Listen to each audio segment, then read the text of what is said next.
I'm here. Going on. Fantastic. All right, I actually want to start the stream. Give it 1 minute. Okay. All right. So this is the scene layout. What we see around. Music. What we see around this battlefield is that these almost 24 goblins have now raised up an alarm, and out of the big tent you see their leader, a goblin shaman, burst out and goes, "Kill the intruders! This is our land! Feast on their flesh!" As well, they all scream in unison, raising their blades, their weapons, at this battle about to unfold amongst their own home. And we're going to start today's game in the pitch of a battle. Now, I didn't remember again. It's Brewsome, or how do you pronounce your name again? Pyro.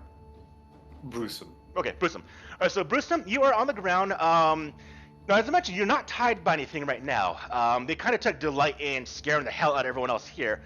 So, in fact, do I have any civilians I can throw on the map real quick? Let's see. Let's go ahead and put him. While I get this last setup, does anyone have any questions before we actually continue on this? Well, right now I see all the goblins, and I see Gruesome, and I don't see any other characters. I don't see mine on the map. You see I'm yourself not right sure here? if maybe I did something wrong. No, I don't see myself there. That's just Hit an F5 empty on the space. keyboard. F5, okay. Huge. Giving that a shot. It is reloading.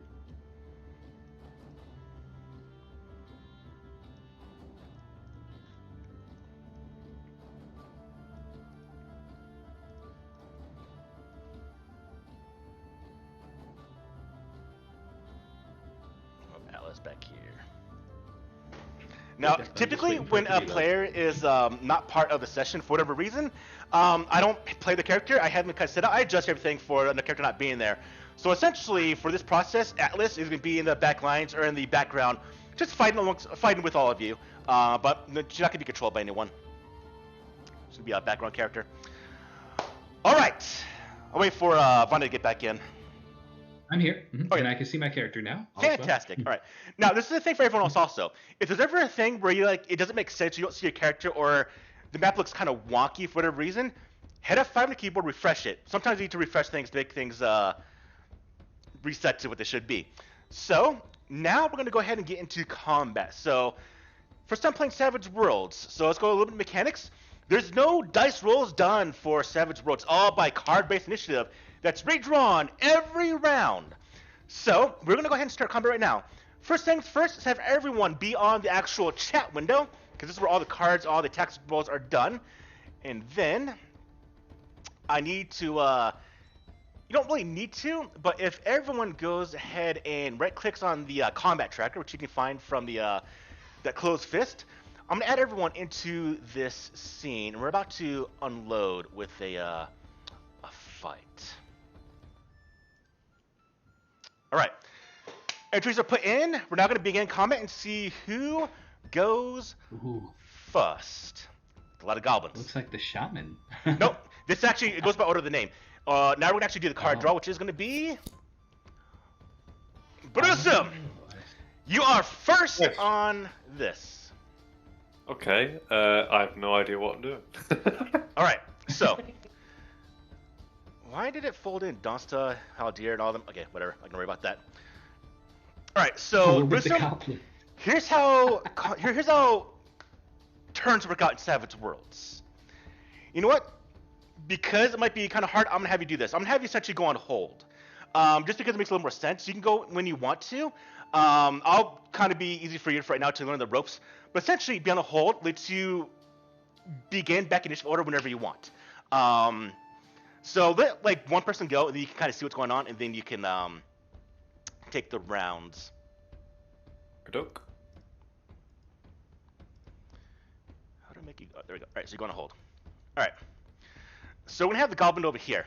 Now this goblin sees all of you, yells and screams. It's gonna go ahead and rush in and attack. So turns. You have a movement, and then up to 3 actions.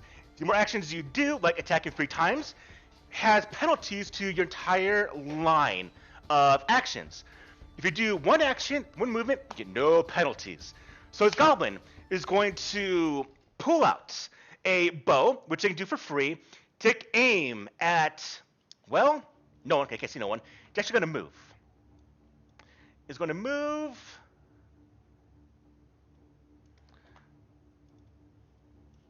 right here. So you get a line to Haldir. Haldir, as you grab your gear, this goblin goes, filthy! Filthy! Pulls up the bow, unleashes a single arrow in your direction. So I'm going to activate the card for it. You'll see in chat, we're going to do a roll. Now, when you're attacking a individual, it's always going to be against a target number, the DC. The AC, essentially, for ranged weapons is the number 4. I rolled a 3. It's a miss. Haldir, Vaughn, you watch as the arrow plunks into the wood right next to you. The next goblin is going to try to be smart and run to the back to try to ambush you. Now, its movement is 6. Your pace, if you look at your character sheet there, Brusum, pace is how many inches you can move. If you want to move further than that, you go ahead and run. When you run, you roll a d6. It's not double move. So this goblin's going to run. It's going to run at, oh, okay, 6 inches. Oh, they have a pace of actually 5. Never mind. All right, it moves here. It rushes forward, has a sword pulled out, it's ready to stab anyone here, but can't get to anyone, which now goes to Donsta. It's on you. You're underground. What do you do? Let's see. I'm going to move my character. Let's see. Is it? Yeah, it's shift, right? Hold on. Control. Control. Control. Ah, got it. I'll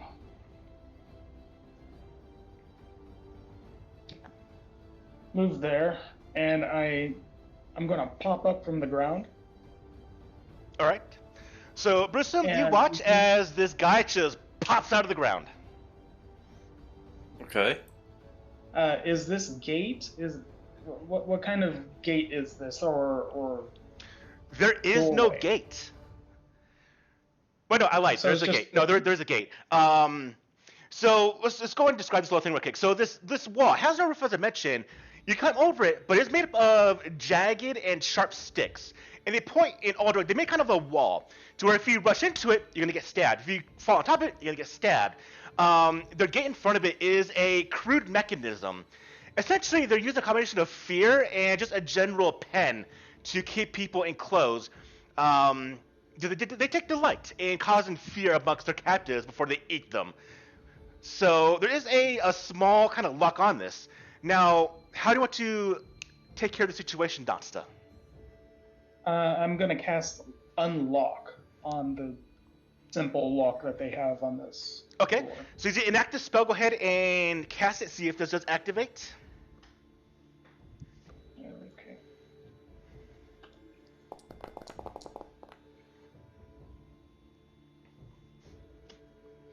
All right.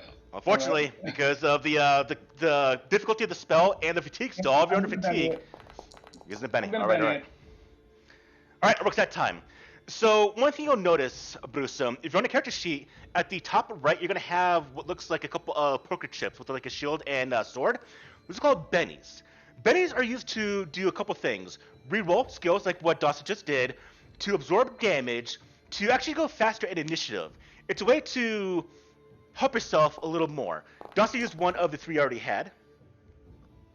Oh, I see that I have an item modifier -1. I'm not entirely sure what. That was because of the spell. So all spells have a difficulty to cast. That wasn't in the game last time. I actually put it in now. So every spell you have, essentially the difficulty is going to be rounded up half of the total modifier for the spell. So, and with a minimum of 1, you can never go to 0. Excuse me. So, Okay, so no PP. Yeah, so the power points are not actually used for mana, but for the difficulty of casting the spell. So most spells are going to be 1 to 2, unless you start actually modifying the spell heavily. Got it. Alright, but Donsta, you move in action, the gate opens up. So you watch Brusum as the gate clicks open, and it kind of swings open next to Donsta. Donsta, you did move in action, you're now done. Go ahead and pass your turn, please. Enter. Alright, this goblin looks at you, Donsta, at your back.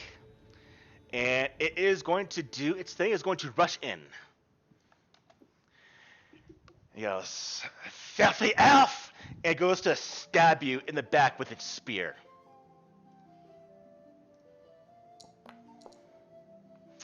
I didn't target you. Your parry is 5, which means so it comes in from behind you, Donsta. You immediately turn around and just block the spear with your weapon or just your hands. Actually, do you have a weapon? I don't think I've grabbed any weapons. Yeah, actually, this would hit them because you have so you have -2 to parry. So actually, it does hit you. So in this case, So why would I have a -2 to parry? so when you are you're unarmed, the attackers get +2 to their attack roll because you have no way to defend yourself unless you are actually trained in like monk abilities, which you're not. So his roll actually would have been a 6, which is weapons? Huh? Did we already find any weapons? They did, but you're underground, so you couldn't equip yours yet. Yeah. Okay. Yeah, so that's why. So yeah, we'll hit. So in this case, it does stab you, and it's going to roll its attack roll now, which is going to be... So, to follow along, Brusum, when you do an attack, you go against their parry. Now, unlike the range difficulty, which is number 4, on these rolls, these dice you're seeing, you're going against the actual parry value, which is 2 plus half your fighting die. So if your fighting die is a D6, half of that is 3, 3 plus 2 is 5. So that's how you calculate essentially your AC. Now, just because you get hit by a weapon, you have to actually see if you can actually puncture their flesh. If you can actually wound, if the blade can go into their body. So the blade or the spear connects with Donsta. We're not going to see if the blade or the spear actually goes into Donsta. We now do the damage roll against his toughness. And I rolled a 4. Oh, what am I talking? How'd I do 4?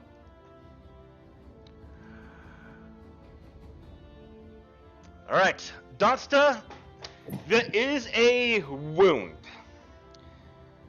Do you want to accept that, or do you want to Benny that? Because you'll be taking 1 wound right now.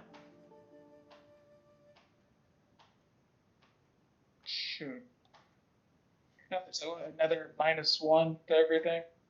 It will be. I'll Benny it. Alright. Roll your vigor. So he's using a Benny to actually absorb some of the damage that's occurring to him right now to hopefully negate this this thing. Oh, nice. Donsta, that's going to do it. Alright, so Donsta, you negate both wounds. So here's what happened, Brusum. The blade, the spear the goblin's using, connects with the back of Donsta. Now, when you get hit, because there's no HP in Savage Worlds, you have just wound states. So it's one of the things I like about Savage Worlds compared to D&D is you don't have a HP sponge to go through. You have essentially 3 states of wounds, as it is in Savage Worlds. The first one, which is essentially being stunned, is called Shaken. Then we go into wounds, actual physical damage. You have 1, 2, and 3 wounds. At the 4th wound you would take, you go to incapacitated, you go down. So in this case, the spear would have actually given Donsta 1 wound. Use the Benny to actually negate that. So it's a kind of meta-card. It's kind of like, think of it as a small part of their HP pool as a way to look at it. All in all, use a Benny, and the blow at the last minute gets turned aside by Donsta, rendering now how dare you can go. Alrighty. How dare you have your newly equipped weapon you just pulled from this tent. These goblins are going on a rampage. I'm going to take 2 shots and then move. So the first one's going to be at this guy. So 2 actions.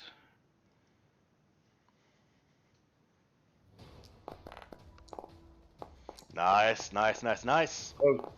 Nice! Alright, that's going to be a hell of a hit. Okay. And then I roll... Roll the +6 damage die on the card. And it's probably going to be an absolutely dead goblin. Yeah, so an arrow goes right through its head and just dies. Okay. Then my second shot will be at the other one.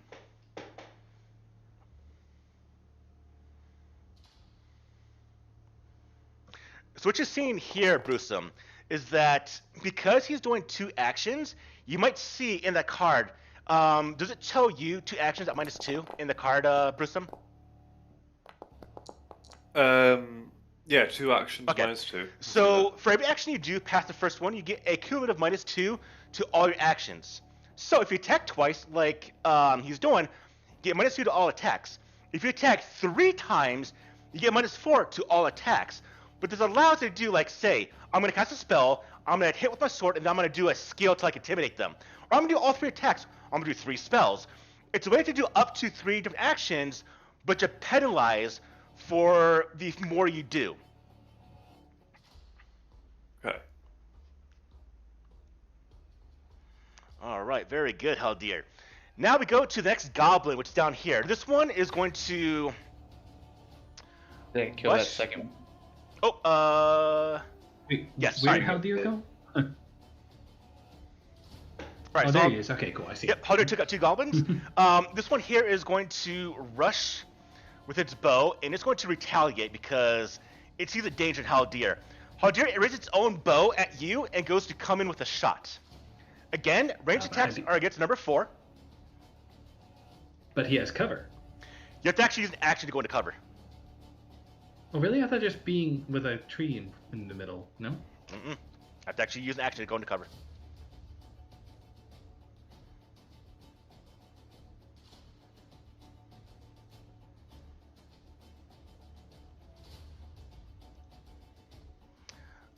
I'll take a look on my other ton. Reckon if I need to. Alright, it comes in Haldir to you. And that will be a hit as the arrow plinks into you. I'll do this. I'll give you the cover of defense. So I'll give you 3. Or what's the It's no big deal, Paul. Just hit me. See if you do damage. I'm gonna give you a +2 bonus to your AC, or to your toughness.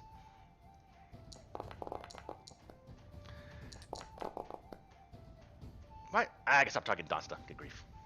All right, Haldir, this would give you a toughness a total of 7. So nothing happens. All right, so it hits a tree next to you, Haldir, and you're pretty much unscathed. The arrow is like kind of sticking in front of your face.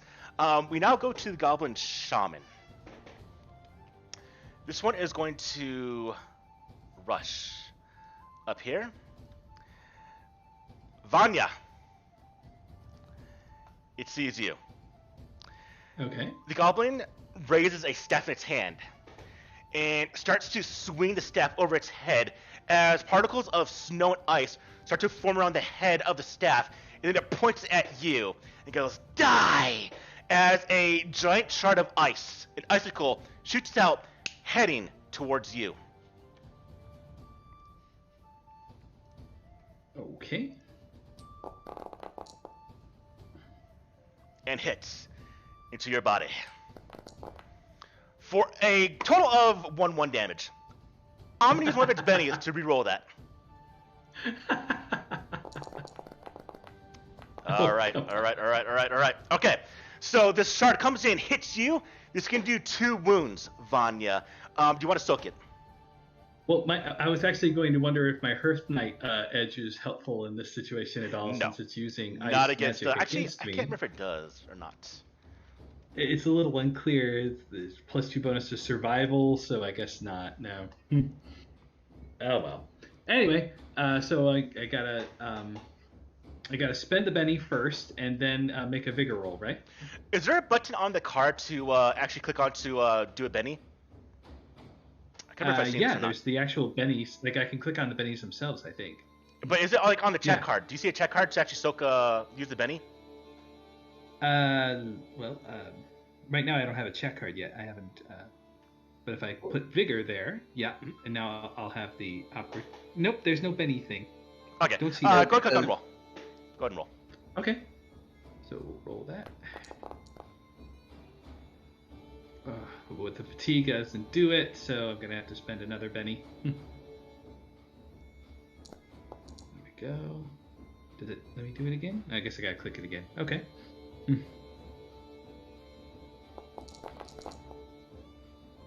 Alright, well that'll let me get rid of one of them. You said I took 2 wounds, right? Yep, so you're just going to take 1 wound. Alright. Alright, it's going to go to the next goblin. It is going to rush over to the side here. It won't be able to see anyone. Then we go to Vanya. It is on you. Alright. Well, let's see.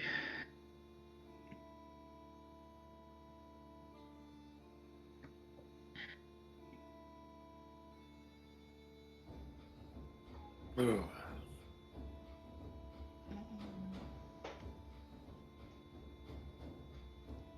Okay, I think what I'm gonna do is... Yeah, I'm gonna move right here. Okay.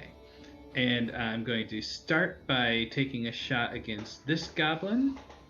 And I'll have a little bit more movement, so I'll probably take a second shot against the other goblin.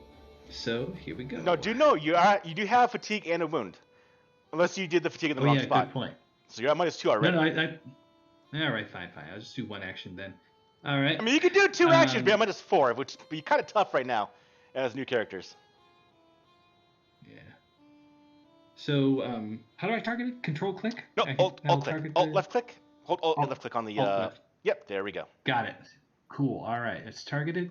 So we will go ahead and make the... Oh, I think I do the spear, not fighting. Hang on. Yeah, do the spear. Okay, Now, there we go. before you roll, Mhm. remember, you're at -2 right now because of the wounds and the fatigue. What you can do is by doing a wild attack to go ahead and get +2 to the attack roll, but you will actually have... Oh, yes. I you will definitely be want to vulnerable, do though. that. You will be vulnerable if you do.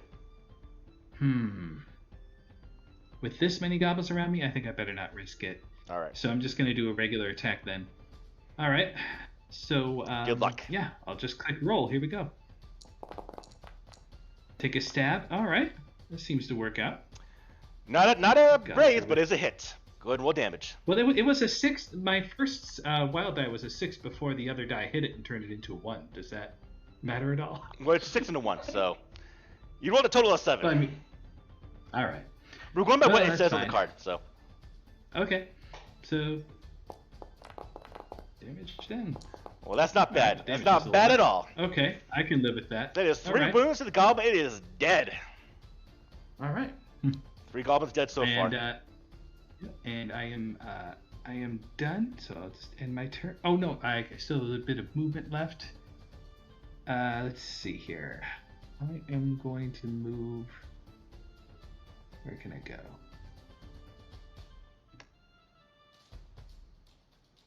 I'm gonna try to move actually over here. All right. Yeah.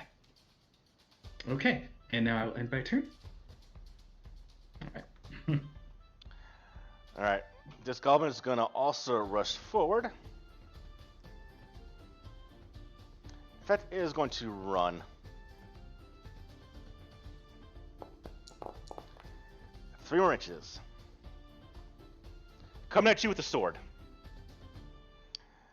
Goblin Me, here Vanya? is also going to try and get to you. Is going to need to run. So, Okay.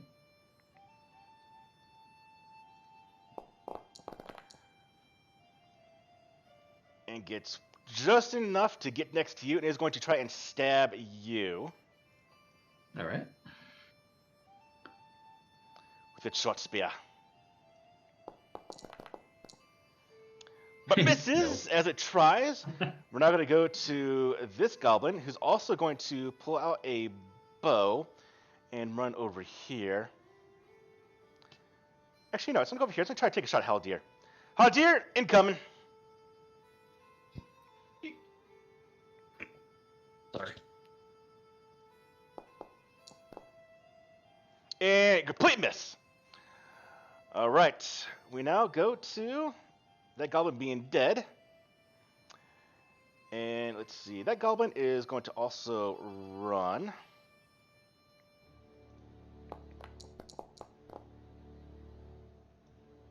Fast. All right.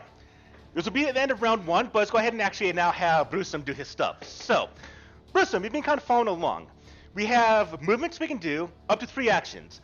So, with that being said, with you witnessing this battle unfold, what would you like to do, Brewsome? Right.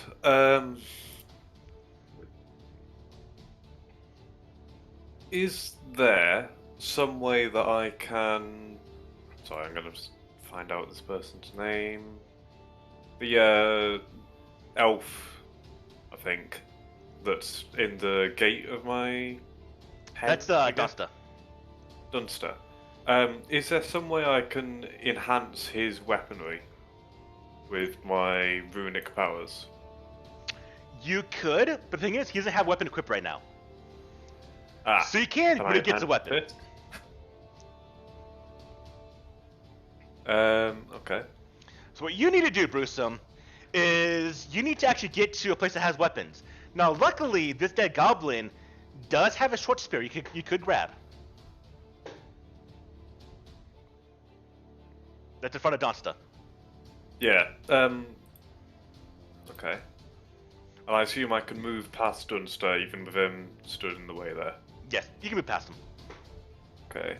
So if I... Now, to get your actual weapon you have, technically you wouldn't have an axe in here, so I actually wouldn't unequip your actual axe and your shield because they wouldn't let you have that. So for you to get your actual axe and shield, Donsta, or Brewsome, you need to actually get to this tent here, where Von is at. Or use one of the weapons that the goblins had. Okay. I shall run to this goblin. So if you and Mike actually have the same similar colors. So this is just real quick, Pyro, so I can actually get this done. At the bottom left, Pyro, do you see where it says your name and then Brewsome? Yep. Right-click that and go to User Configuration. Yep. You see where it says the player color? Changing it now. Change to a color that's different from all of ours. Yeah, it's different from all of yours. Save config. There you go. That's actually similar to Alcea. So I'm now a dark red. They're both very similar on my screen, so change it to a little bit else, something a little, or make it like really dark.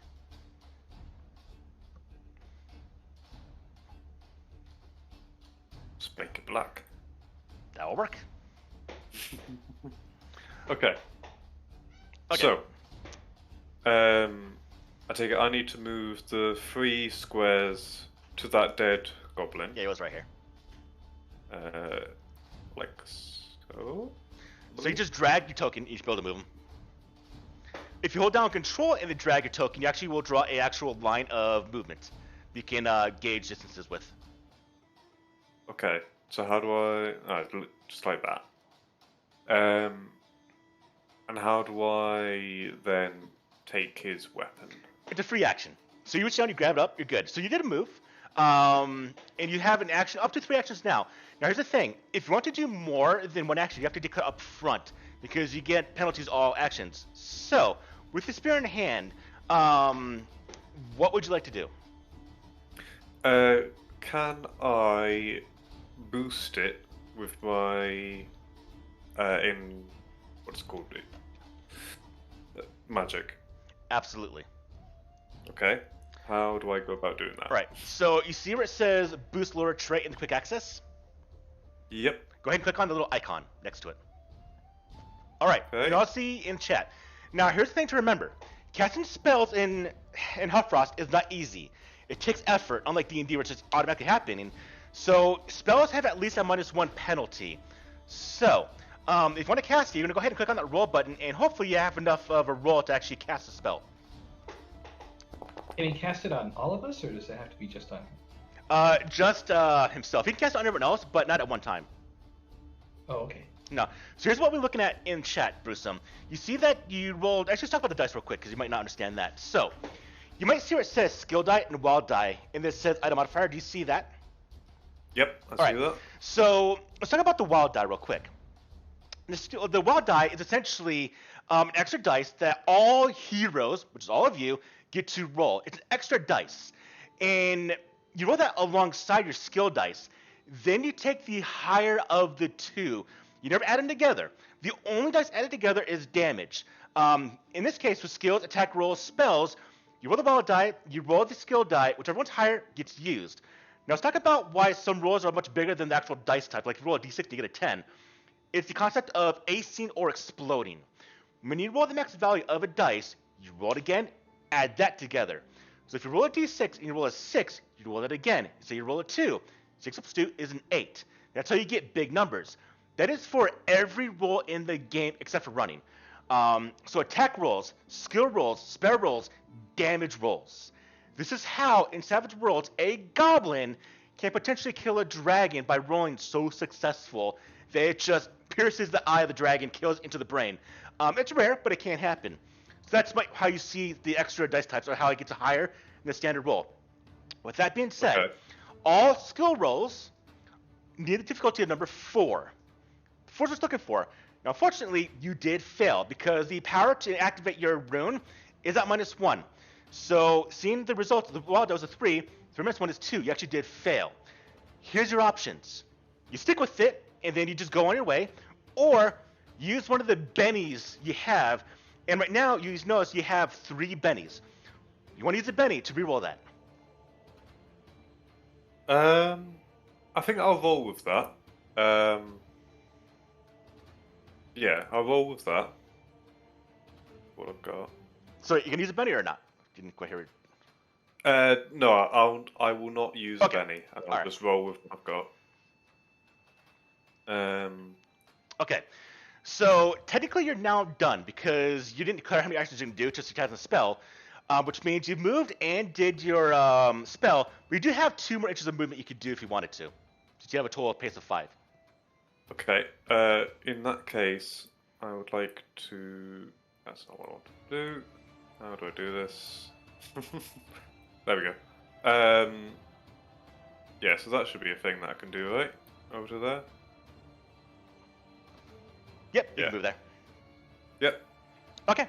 At that point, you are now completely done with the turn. We now go to round 2. All right, round 2. New cards are drawn, and it is. Well, Bruce, you're actually not on hold anymore. Let me actually get you a card. You're ace. All right, you're going again. So, Bruce, every round, initiative is redone at random, which means you got a hard card again. So, take your turn. Okay. Actually, I take that back. Don't take your turn because it looks like the orders are kind of wrong. The actual goblin gets to go first. So you got a joker. Okay. So there's a joker in the deck. Jokers give whoever gets it +2 to the attack rolls or +2 to all the rolls, including damage. They go whenever they want. So actually, my goblin's gonna go first. So, which goblin is that? It is this one right here. All right, so this goblin actually got the joker. It's actually gonna go first. Brewsome, it sees you. It's gonna rush it over in your face, and it is gonna try and kill you because you are escaping. You are leaving the area. It is not like that. It comes in with a spear. Same one that you took from one of its buddies. It rolls a attack roll against your parry. Now your parry is, on your character sheet, you'll see it is 6. So, let's see if it hits.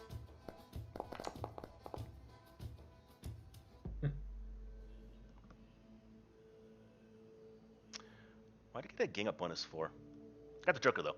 Alright, so rolled a 4, I rolled a 6, so it is a hit. Why am I testing? Testing for critical failure? I'm wondering why it rolled 2 dice. It's an extra, right? I'm trying to see. Either way, I rolled a 1. I rolled a 3. Either way, it's a fail, as it is. I'll have to see what's going on there, but altogether it's a fail. The extra dice it rolled was because of the crit fail. I guess for there's no modifier on here. As is, it missed. Which means it now actually goes to you, Brewsome. Brewsome, it's on you. Goblin comes up in front of you, goes, tries to stab you, and just misses. It's on you. Brewsome, what do you want to do? Okay. So before I actually take my turn, can I just check something? Go for Would it. I be able to try and boost my spear again and then attack, or can I only You do can, one of the? but it will be 2 actions, means both of them are at -2. Right. I think I'll just attack the goblin Okay. at my face. Then. So real quick, actually untarget Donsta and this goblin here because you're gonna be attacking all three of them. So hold Alt, left click them to untarget them. There we All go. right, then target the one down here, and then click on the card for your spear. That should be in your trade section. Now, before you click on roll, I want you to take a look at the option of attack options, wild attack. So wild attack is a way to get plus to your attack roll, but you essentially leave yourself defenseless. It's kind of like a bit of the barbarian advantage attack in D&D. It's a way to get a bigger chance, as well as do more damage.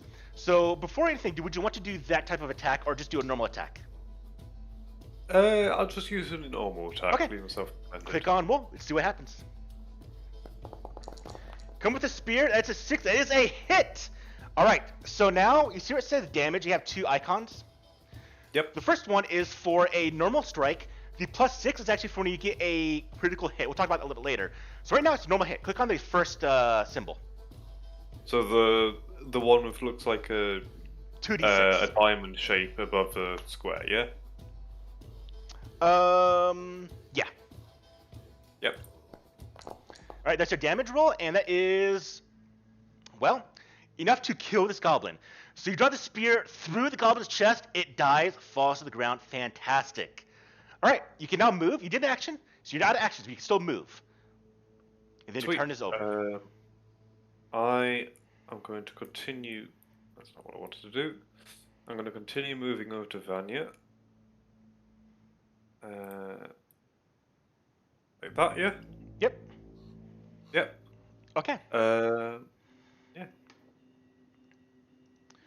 All right, this goblin here is going to continue rushing over the side.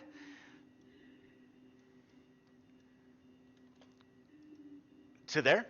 It sees Vanya. It is going to run and do one action. So Vanya, you witness, you feel the presence of a goblin that comes rushing behind you, and he is going to try and stab you in the back. I'll have the -2 from running, so. Yep, I do. That's a miss. All right. Yay. We don't have the other goblin here. That's got a bow. Is going to continue trying to actually. It's now going to fling an arrow at Brusum. Brusum, arrow incoming into you. That is the wrong weapon. Right, arrow comes in and is a failure. Get rid of that ammo, king. Alright, arrow just comes whizzing right by your head, Brusum. You're good. We now go to Donsta. It's on you. Okay. Is it possible to do 2 spells in one round? Yes, it's 2 actions. Okay, just wanted to make sure. Feel like I'm going to move. I want to say probably there. There you go. And You gonna take out the spellcasting? Cool. that's what I'm going to plan on doing, but I wanted to buff myself a little bit by doing Mirage. How much of a I guess a penalty do I get if I cast a secondary spell? Alright, so real quick, look at Mirage. And you'll see the power points is 3, so it's actually going to be 2. It's already at -2 just to cast the spell. If you do 2 actions, at -4. So it'd be a -4 if I cast another spell afterwards? Yes, and both spells will be at -4, or both attacks, or whatever it's going to do. Both actions will be at, that action right there for that spellcast will be at -4. Whatever it actually do, if it has any penalties in itself. Okay. Instead, I didn't mean to do that. Not Alright. casting that one, sorry. Or move it. Now remember, spellcasters, you can channel. It doesn't require to use your entire turn. You can still move, but you can do no actions. But you do negate up to -2 penalties to your spells if you do channel.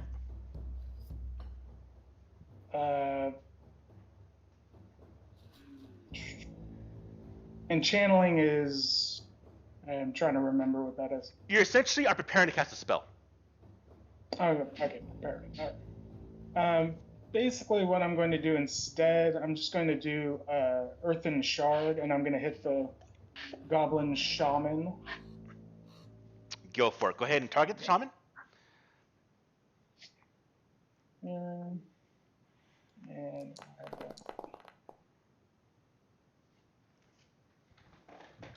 no. Even worse. Sorry, Donsta. But at least that roll crit fails. At least you're past that from last game. True. And I guess that will end my turn. Alright, the goblin here is going to try and stab Vanya. It's going to do its assault. It's getting flanking bonuses. So, because there's a goblin, it's buddy next to Vanya, it gets a +1 to do that. So, Vanya, the goblin is going to try to stick you with its spear. And fails horribly. We now go to the second goblin. Aside. This one is going to actually help out its leader's being attacked. It's going to run. Can I run from here? Let's see.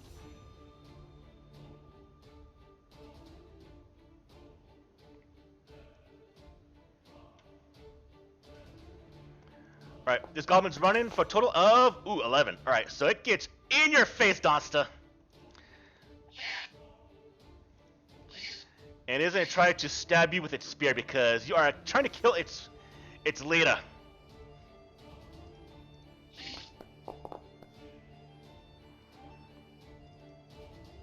That is a 5. Alright, that is a miss, which means we now go to Haldia. Okay, Paul, I was reading the spell and it says range SM, so I'm assuming that's small. What's the small range? Alright, so if you go to the ruler section, the S is small. No, SM means smarts. It has a range. Oh, equal to yes, yours. okay, it's smarts, yeah. Oh. Shit, what's my smarts? Your smarts die So, is like, a D6, so 6 inches. 6? Yeah. Yep, up to there. Okay, so what I would like to do is I'm going to move, I'm going to shoot an arrow, and then I'm going to cast a spell. Alright, 2 actions. Go for it. So I'm going to move right here. Alright. I'm going to pull out my arrow that has my the one arrow I have that has the whirlwind quiver on it. Mm-hmm. Shoot it at the shaman. Alright. So it'll have a +2 if it hits to damage. And that will. Okay. Yay. So It needs to do a strength roll, right? Or it falls over? yeah, if it's still alive. Oh, don't worry. We got bennies. It's a wild card, so it probably got 3 wounds. How dear. That's the wrong thing I want to do. Get you a Benny back there, how dear. How do I soak its own roll?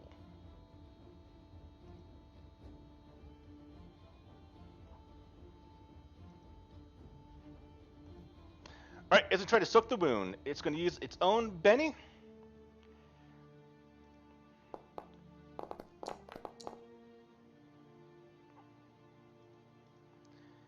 And roll on the Vigor. Alright, it soaks 1 wound. Okay. And then I want to use my storm aura, but I'm going to, let's see, how do I have to add a +1 to it because I want to do an additional person. Alright, let's see. Storm Aura is a total of 1 power point, so still gonna be at -1. So no penalties, go ahead and cast it. Well, I'm going to cast it, I'm going to upcast it to hit 2 people, so it's another -1, so it's going to be a -2. Alright, so it's gonna be a minus, in the total trait roll modifier, put -1 and then click on the roll. Okay. So I'm trying to hit it on Vanya and Donsta. Gotcha. Thank you. Yay. And that works. Actually, should have been -2. Okay. It Well, actually would have been a 3. Would have been a 3. All right, hold on. Then I'll put it -2 and then bending that shit. Still same thing. Oh. Damn. Oh well. Well, that didn't work. My turn's over. All right.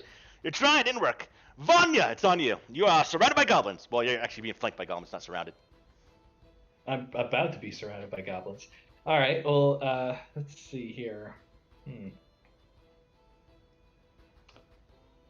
I think Vanya is going to start by stepping right there. Yes. Okay. Good. That seems to work. Okay. Sorry about that. That little thing there. It's all good. And gonna start by targeting this one here. All right. And all right. Let me my character sheet back up here. Spear. And I actually am going to wild attack. I'm going to do 2 actions. I know I've got a lot of penalties here, but I'm hoping this will all work out to my advantage. So starting with the stab at this one that's in front of me, I should get the +1. Will it add that automatically, or should I add a +1? It should. It should automatically. We can we can adjust if we need to, but it should add it. It should add it. So. Okay, cool. Let's see how that goes here. Oh, that looks pretty good. Okay. That's a lot of modifiers, but yep, it looks like it is a hit. No, it's a miss. It's a 4. Yeah, I'm confused. Yeah. It's what total is a 4. Oh, It is okay. a miss. Oh, all right. Yes. Okay. Yeah, I was getting a little confused on the math on that one.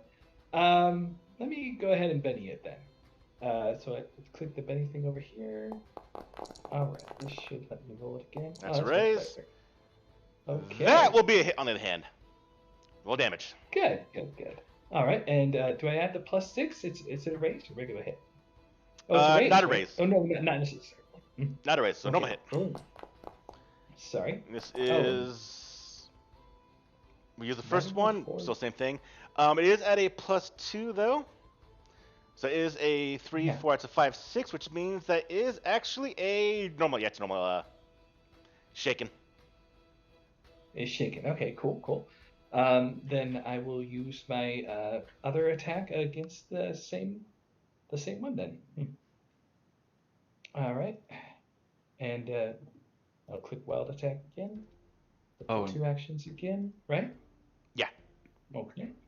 And Oh, yeah. I don't know if it matters, but with a 17, I'm giving him another wound because the +2 didn't add to it. So. I added it myself. +2 wouldn't have Okay. done anything. Okay. Just wanted to make sure. All right, that is a raise. Go ahead and click on the raise. That will It's a most lot of likely damage. smash it. I mean, Why fucking do dicey it rolling, doing good it grief. Twice? Well, it always seems to roll it twice when I click on it once. I don't know why it does that. That is weird. All right, as it is, it does poof. Maybe my clicky finger is sticky or something. Anyway. Oh, because you're targeting 2. That's why you're targeting 2 enemies.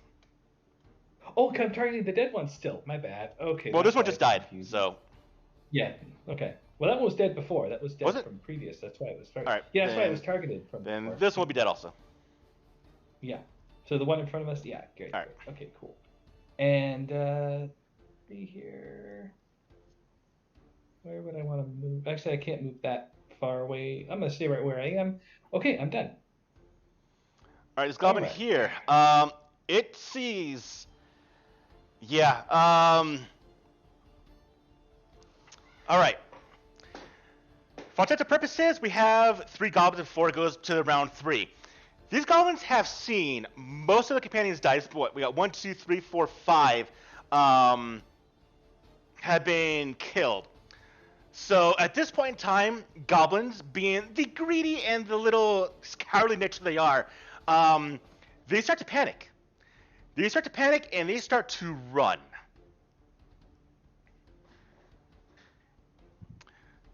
They start to get the hell away.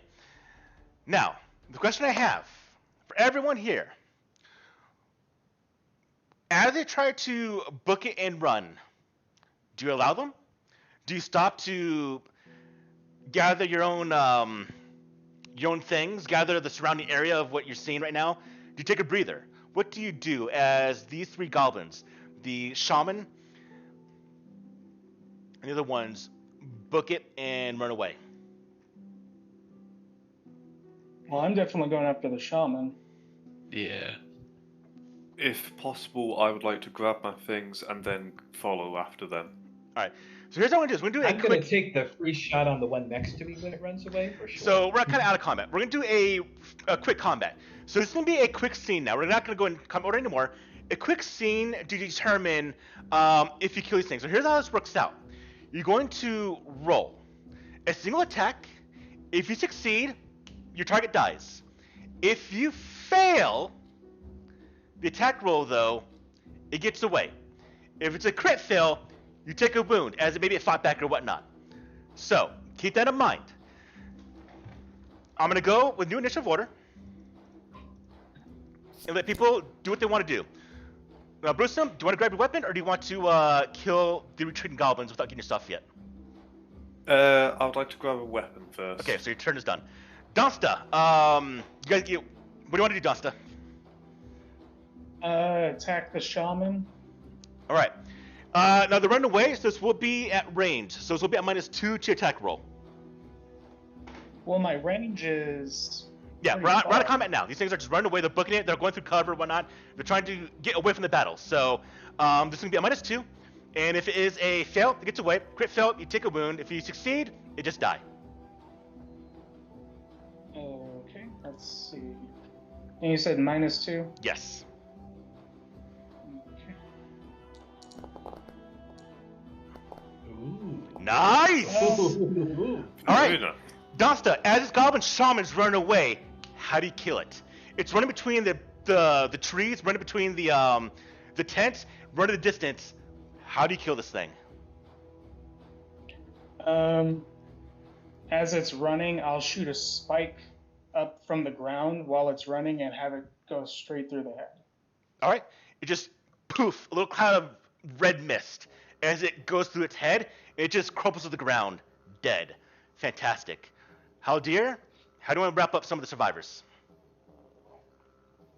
Gonna take a shot at one of them. Go for it. Attack roll -2, and then roll. If you succeed, you do it. Unfortunately, you do some shots, it dies next to a tree, and you see a couple arrows hit the tree, it gets away. Vanya, what about you? I'm going to be taking a shot at one of them, for sure. Okay, so you go and play a bow, take one of their bows. Same thing, -2, go ahead and take the shot. Okay, so I just add the -2 on the trait roll? Yes. Here we go. Okay. Okay. I don't know if it works, No game up bonus, but it that's might. still going to be a hit. Yep, so it's been a 4. Okay. All right, so how do you kill? How do you kill this retreating goblin? As they're running, first I use my spear to trip them, and then I bring the spear head down into them while they're face down in the snow. Okay, fantastic. It was one of the ones that were kind of scraggling left behind, or there was the late retreater gets killed by you. Then we go to, well, actually that's everyone. So at this point in time, of the entire group of about a dozen goblins, about maybe 3 or 4 in total got away. But luckily, the leader, the shaman, was down by Donsta, which means now the first actual common encounter of this game is over. Yay. Sweet. Very Good nice. job, team. Vanya's going to check on the other humans that were captured and see if they're, in need of any particular help. They are terrified in that little caged area. But first off, let's do some proper, maybe not introductions, but visual introductions, I would say. So, of the 3 individuals that were captured, one of them fought by your side. Real quick, I want everyone to go ahead and describe to Brusum what he sees, what his dwarf eyes looks upon. Someone start. Fair enough. Well, I'm right next to Brewsome, so I'll start. What you see is a relatively slight build woman. She's got darker skin. She's holding a long spear, and she's only a little bit taller than you are, I'm guessing. And she looks down at you and says, "Nice to meet you, sir." Nice to meet you. Alright. I'm Haldir. I'm a taiga elf, so I'm very pale, white, long, white hair, slender. That's pretty much Haldir. All right. Who's next? And then, Donsta is a very elderly elf, as you can see. It's not the youthful elf you generally see walking around. You can see he's generally a mage caster, arcane caster. Donsta, are you a Taiga elf or a Hearth elf? Hearth elf. Okay. So you see a Taiga elf, Hearth elf, and then a human. And then lastly, what does everyone see of you, Brusum? I am a fairly worn. You'll see that one of my hands has been severely beaten with various, impacts and heat damages, and various things like a very large beard that's pretty much constantly on fire, yet despite always being cold.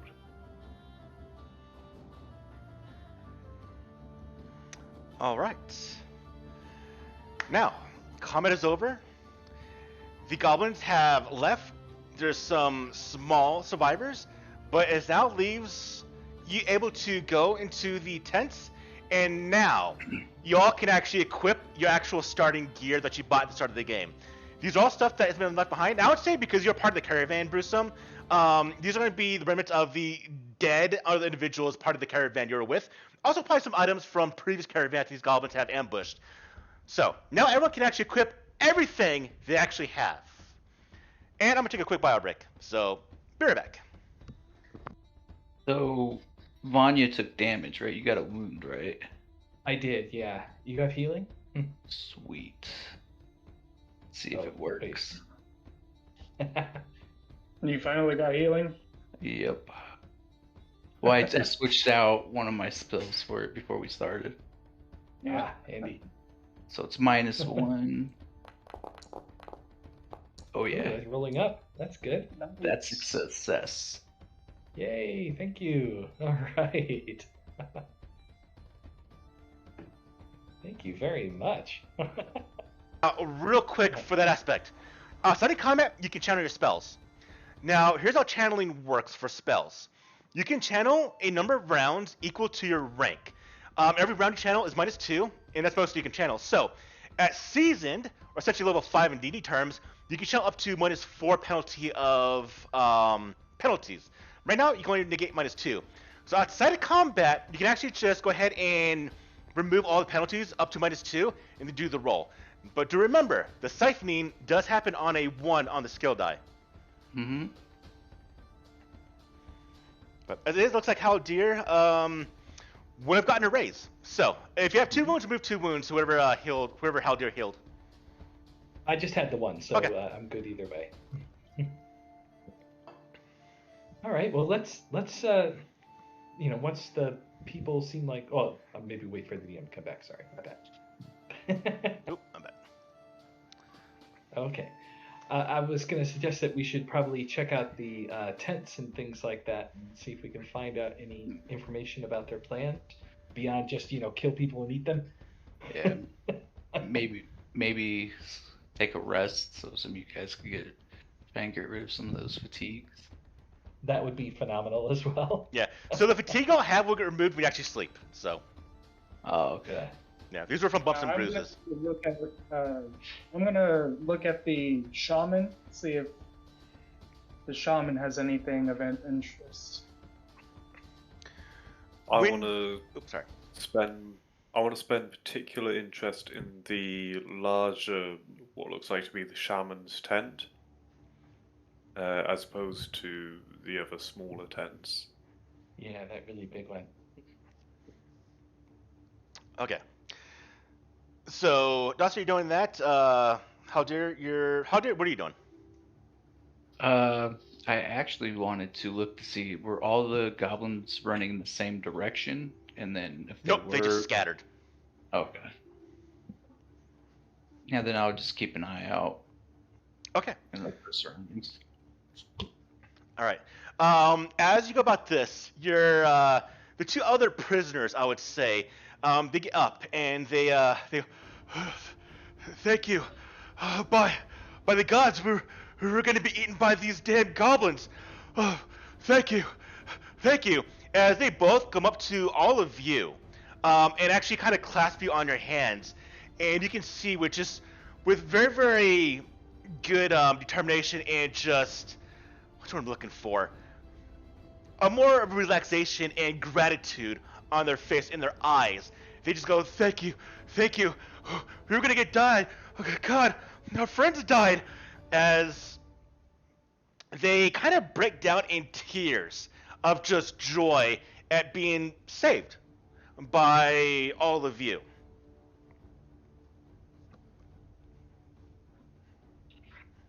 Vanya is happy to that everyone's okay. She reminds them that she's a knight. This is her job to help take care of the people. And while she's doing that, she wants to know, like, is there food here besides cut up people meat? Is there anything for people to eat? There's a town nearby. We're only about maybe about 6-7 miles away from the town when we're ambushed by these damned goblins. Oh, good. It's nearby. It's Good. the town of Lenga. Let's grab what we can real quick and head for Lenga. Before we depart, I, as Bosom, would like to ask them what they do as their jobs. We're actually I'm a metalsmith. And he looks at the other individual and goes, I'm a jeweler.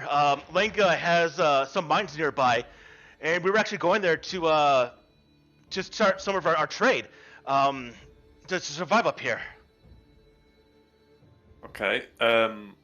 I, as Bosom, would I be able to offer them any advice in metalsmithing as a blacksmith? Probably in a more opportune time. Okie doke. Yeah, right now, they're a little more preoccupied with what's been going on event-wise. Now, as they're doing their little things, and we get to the rest of the scene at hand. So, for you, Dosta, you check the Goblin Shaman, and you see that it has various scars along its body. It's missing both of the earlobes of its ears itself. The staff has been left behind as it ran away. Its head is kind of a giant hole where you shattered it with your thing. On the body, you find roughly about, we'll say, 3 gold shields. So you can go ahead and take that. And you do notice that there is, in the folds of the Goblin Shaman's robes, is a collection of teeth upon a little lanyard. And there just seem to be various teeth of human Angro origin drilled through and then just kind of made as a grotesque necklace that it was holding on to. There's about, I would say, half a dozen teeth. Maybe an individual kill or torture or whatnot it has done itself. That is what you can find upon the goblin. And for everyone else... Oh, sorry. Do I notice that the staff or that necklace or anything that's maybe giving the goblin this certain power of some sort? Not that you can determine. The staff is just a piece of wood. It's probably used as its own channeling for its own spells. Okay. Just wanted to make sure.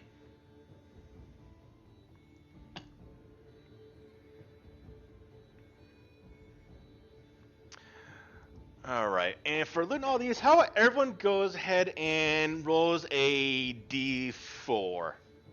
Everyone roll a d4. You're going to have to talk me through how to do that. Okay, so at the left-hand side of the screen, Pyro, you see a little d20 silhouette symbol? Yep. Click on it, and then click on the single d4. Single d4. There you go. Alright, there's a total of 12 gold coins found split amongst yourselves. So, it's going to be, what was that, 3? Or 4? Yeah, No, 3 3, each. yeah. Yeah. So Alder can add in 3 gold coins to your inventory. It looks like Dunsky, you still have your own like little weird thing. So go ahead and delete those, Dunsta. Yeah, Dunsta at the top where it says currency, put it there. Sorry, you're gonna have to talk me through how to add. Alright, so on your inventory, go to your character sheet, go to the gear. At the top where it says currency, put in your new amount of coin. And you said it was free, yeah? Yes. Okay.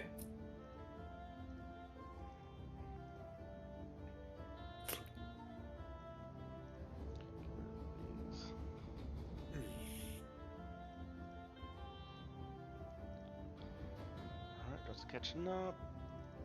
Oh dear. No coins.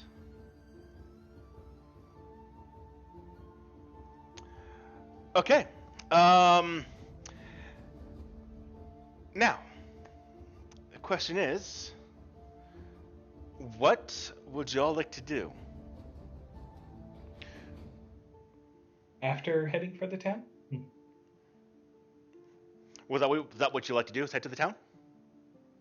Yeah. Is there anything you want to do Seems the before we most leave? obvious thing. Let me rephrase it. Is there anything you wish to do in this scene before we leave?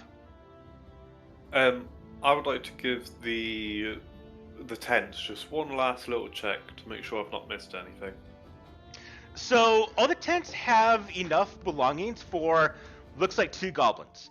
You got meager, just kind of bedding. Small goblin knickknacks aren't really worth anything. But here's one thing that is brought to everyone's attention. The amount of boxes you see around the tent where you acquired your gear does not accommodate what you have found. So there's too much Okay. stuff, or There's too not many enough boxes? stuff to fill the boxes. Ah. So they hid it somewhere, is what you're getting at. Potentially. Can I use survival to track where they were, walking to and things to find it? Go ahead and give me a survival roll at -2. Okay.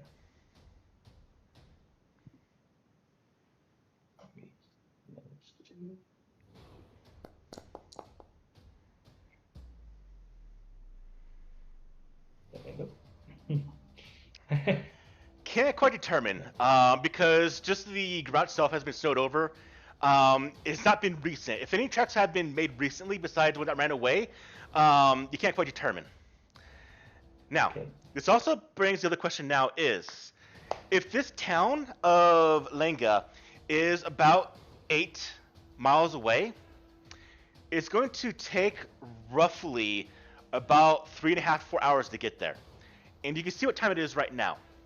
And as mentioned, this is a world going to an ice age, which means at nighttime it gets much, much more cold. So, what's the plan of action? One thing I'm going to do was look for supplies to make torches or fire or something. I, as Bosom, would like to suggest the idea of voting to stay within the camping area that we're within, to use one of the tents to spend the night in. Given the time frame and how long it's going to take to get there, Vanya agrees with that. In fact, if we all stay in the one big tent, there should be plenty of room for everyone, and we should be able to keep things relatively well defended. Haldir, what do you think of that plan? Sounds good to me. Dusta, what are you thinking? I'll definitely follow. Now, luckily, there's actually already torches there on the ground, as well as actual lit fires they're using to do some cooking. You actually, now that you're able to see more and gauge more of the surrounding, you see that there's actually a stew that is currently being cooked on one of the fire pits that is bubbling and churning, and it has a bit of a foul stench coming from it. It's a stew of a red hue, And it's very, very easy to tell that amongst the bobbing, I would say, possible fingers and scraps of flesh, it is a human-esque stew.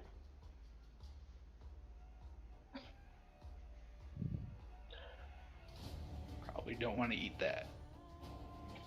Yeah, do not eat the human stew. That's bad for you. That's how you get Wendigos. We're probably going to want to find a place to dump this far away from the rest of us, though, so it doesn't attract animals. Do I have any form of container that I can store an amount of this in? Maybe not on you, but I would say you'd be able to find one easily enough within the supplies. Are these like a jug or another actual maybe canteen or water skin? You'd be able to find something, or even another like small cauldron. So essentially, yes, you can. Okay. Would I be able to do that then? If you want to. Okay. If you want a stew of human flesh, go for it. Yeah, why not? Might be useful. All right. Any rolls I need to do for this? No, you just go ahead and grab it. Bill, I'll go ahead and grab it then. Just know you might lose some glory for that if you actually consume it or display it. So one thing I didn't talk about is the aspect of glory. So glory is just that. It is your reputation, not only to the land, but to the gods themselves, because they're definitely gods. They definitely do watch upon the landscape. And there are no real good benefits of being negative glory, but there's definite positives for having a high glory. So I would say, depending on how you use the stew, you can take hits to your glory. Okay, well, I would still, regardless, like to take an amount of stew, but Not a not problem. drink it. I would like to make this very clear. So all of you watch as, well, who's actually getting rid of the pot of stew? I will. I've got the highest survival. All right, So so I'll dump it somewhere All right, where, so, where it won't attract animals to our place. So, Vanya, as you're getting ready to take the stew, you watch as Brewsome comes by. And, well, Brewsome, as you're going, well, you two deal with that. So, you watch as Brewsome wants to get some of the stew. How do you react, Vanya? Vanya has had a really hard day. At this point, she's not looking to start fights with anyone. She doesn't have to, but she looks with a look of like a mixed horror and disgust and confusion, kind of all at once, but doesn't say a word. It just walks away. So you allow Brewsome to actually get some contents of the stew? Yeah. Okay. Yeah, I mean, for all I know, he's using it for some magic thing. It's probably none of my business. Okay. Easy enough. All right, so Brewsome, on your character sheet, go ahead and if you know how, add in the stew, or just go ahead and under the miscellaneous, under the gear section, go ahead and hit on the little add button, and then just click on. There's a little button. It looks like a box with a pencil inside it. That's the actual like edit symbol for the entry. Go ahead and just type in flesh stew, human stew. Yeah, So in Vanya... in the description, is that? The title of it. Flesh. Vanya mutters something Okay. about having collected evidence for the crimes of these goblins and mutter, oops, a lot. Anything else you want added under flesh stew? No, that's enough of a description. I don't need any more of that. Yeah. Long pigs. Good.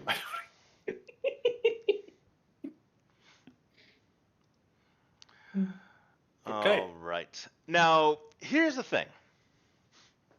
There is 4 of you. We have 2 other we have 2 other survivors, I would say. Not all of you are going to be able to fit in that tent. In fact, only about 3 of you will be able to fit into that big tent. I'll sleep outside. Really? It's a bigger tent. I guess it's not as big. Yeah, as we'll I say think. 4 people can fit in there. To sleep. I was planning on being. I was planning on sleeping right. Well, somebody's going to have to keep watch. So I think there'll be enough. So we'll have to have 2 people keeping watch at any given time then, right? Yeah, that'd be a way to do it. So that works. Okay. So we got, 4 of us there and then another 2 keeping watch. Maybe one person keeping watch near the tent, another person keeping watch a little further away. Something like that. Well, I'm like I'm going right here next to this fire, and I'm like just setting up my bedroll right there. Okay.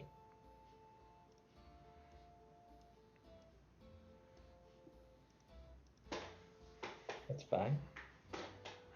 How's the weather? Is the wind really howling at this point? The wind is not actually howling that much, but we're gonna do this before we go any further. We're gonna get to 6 o'clock, as the sun is starting to get a little bit on the horizon. As well, it is cold. It is chilly.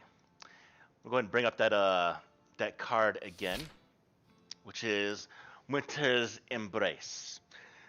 One aspect, you'll have to get used to this. This is Hellfrost. Again, this is the ice age that we're coming into. So, the winds are not blowing that much, but it is cold. The current ambient temperature is around 4 degrees Fahrenheit. Pyro, do you use Celsius or do you use Fahrenheit? I use Celsius, but Okay. can. All right, so it's actually around negative, I would say negative 15 degrees Celsius. Okay, that's quite cold. Yes. So, talk about where we actually are in the world right now. That's one thing we need to talk about. So, let's go and bring up to another map. So we actually can see where we're at. Wow, cold. Fucking hell. So everyone needs to wrestle on real quick. Be a little bit of load for everyone. Yes, black screen. Love Yeah. the black screen. It's a big map. You have to load a little bit. I actually have a smaller map for the Borderlands we're in right now, but I want to show the bigger map real quick for everyone. So I actually want to explain to you. It's not specific for you, Pyro, because I want to explain where we're at in the world. Okay. So let me know when the map pops up for you. Once it loads, I shall let you know. Alright. In the meantime, I shall try and find my mead. This mead? No, this is whiskey. Nope, not that one. Where are you? That cider. Has it fallen down? It's fallen down. There's my mead. Alright, it's popped up. What's happened? Okay, this is the map. So if you zoom in, at the far north, you'll see the giant ice wall, named Ice Wall. Above that is the Hellfrost, where all the beings came forth. I'm going to bring attention to the Borderlands. So we take place in the Borderlands right here. Now, Sorry, roughly whereabouts are we looking? do you see my mouse pointer? Do you see my ping? It's in the northwest part of the map. Northwest. Look for my mouse pointer. Are we looking like glitter sands? No, to the south. To the south of Glitter Sands. To the south of glitter sands. Right. Yes, I can Right, about see what we're thinking about. That's the Borderlands. That's where we are right now. Now, if you zoom out of the Borderlands, you'll see, zoom out to where you see the southern part of the Borderlands, like to the far south, to where it goes to the sea, and then to where you see the northern glitter sands. So it had a giant chunk of the map visible. You'll see those 2 lines. I drew green lines that follow the mountain range up here, and then another one that follows the bottom line down here. So those 2 lines represent the different areas of Rassilon that are grouped between the Hearthlands and the lower and higher Winterlands. So, just so we're aware, I cannot, when we're zoomed out this far, I can't make out different mouses. okay, that's fine. Do you see these? Do you see the line to the far north between the Glitter Sands and the? Okay, that line represents the border between the lower Winterlands and the high Winterlands. So the high Winterlands is always frozen. It's always cold. It's always about maybe negative 20 to negative 30 degrees Celsius. It's always frozen. That is where the Hellfrost is encroaching further and further. Beneath that, which is where the Borderlands are, between these 2 lines, are the lower Hearthlands. This is where it gets around, during the summertime, we'll say negative 8 degrees to about maybe 3 degrees Celsius on average. Right. Always cold. And the actual Hearthlands, which is to the south of that line, where Asperia is is where actually all the races are now trying to move because it's actually still a little bit warm. Not as much as it was before, but it's where the standard temperatures are probably going to be around maybe 20 to 30 degrees Celsius, I would say. It's more survivable. So right now we're in the colder climate, but we're not in the inhospitable climate, except for maybe the Frostborn races. But that is where we currently are located in this world of Rassilon. Now, does everyone see a map called Borderlands? You might not. No, you don't. It's a new map or the Borderlands on the big map that New you map. showed before? I'll put it all over right now. Okay. It should be much faster than Oh, I look. see it now. Okay. I see it now. Yeah. So this is our region. You also see at the top right, there's a little, top left, there's a little area that shows where we are in the map itself. Now, Yeah, same top thing. right. Yep. Or, yeah, top right, not left. I got my freaking directions messed up. This green dot right here is where you are. Now we can measure distances. If you hold down left control and drag, you will actually be able to draw distances to gauge how far it is to travel.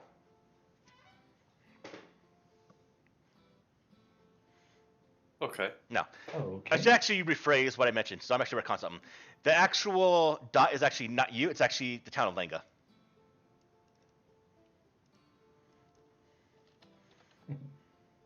Sorry, the Waterlanger? The town. That named dot Lunga. is the town of Lenga. The town Alanga. Okay. Yeah. You're about 8 miles from Lenga. Okay. Okay. Go back to the Goblin camp.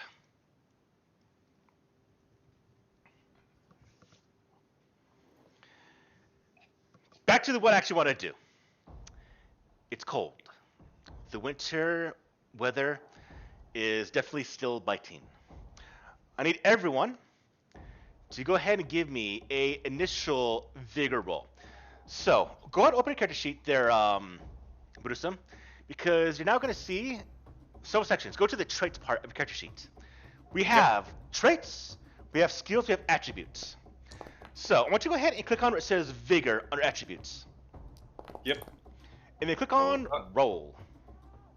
I believe I've rolled that. How did I don't start bosom?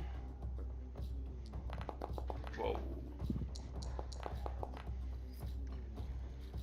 Nice. All right, so Vanya, you're healing me. You get -2. You actually rolled a 5. You're good. Dasta, you are actually a Hearth Elf. You actually rolled a 1, so you actually are cold. You get a further -1, so go to 2 fatigue there, Dasta, as you are not be able to accommodate the cold at the moment. But it's just to get things just kind of in progress. There's not going to be any effects right now. You actually are going to be camping out pretty soon, but I want to get the idea of you roll on vigor as you go across. Haldir, you are a Taiga Elf. You actually have +2 to resist cold, so you actually rolled a 7. You are good. And then Brusum, you are a Frost Elf, so you're a Frost Dwarf, which means you get +2 also. Negative penalties, so roll a 10, so you actually are fine. So all of you are able to still be somewhat okay. Dasta, it's bitingly cold to you, but luckily there's a fire nearby, so you actually go near the fire and warm yourself up. As it starts to snow lazily across the landscape as night starts to fall.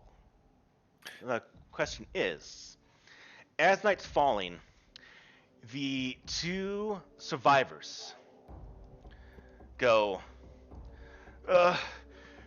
can we stay inside the tent with you? We feel more safe if we're able to do that. Making it I thought rather that was the crowded plan from the inside. beginning.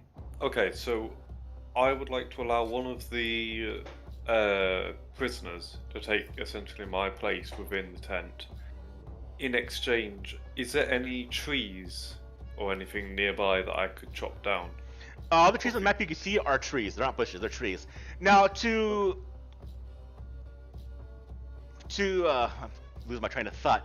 To clarify, the tent can hold 4 people comfortably to sleep. There is 6 of you total. If 2 of you do watch, you actually have enough to actually sleep out. They're just being polite, I guess, in a way, instead of just being in their own tent, scared shitless. So they are asking to stay inside the tent with all of you, the saviors of them. Yes, That's fine. I would still like to go out and cut down more fuel for the fire. Okay, Keep us fueled at night. easy enough. So you go ahead and you grab, cut down some of the trees. Definitely instruments nearby to do that. You start cutting down some trees. You start to drag logs, pieces of wood. You start to make the bonfire bigger. Make yourself definitely warm. And with that, we're going to go ahead and say that night does approach rather suddenly. We get to 8 o'clock as that snow starts to drift a little more down onto the ground. The fire is burning. All of you are staying inside the tent to be warm against the cold. Now, here is what I want to have happen. Who's keeping first watch? If we do 2 watches, or we do, we essentially need to do 4 watches. Or sorry, not 4 watches, 3 watches. About 3 hours each. The first one. Yeah, I'll take the first watch too. How about with the second watch? All right. So I'll be with third, but not going to be much of good shape if I want to fatigue.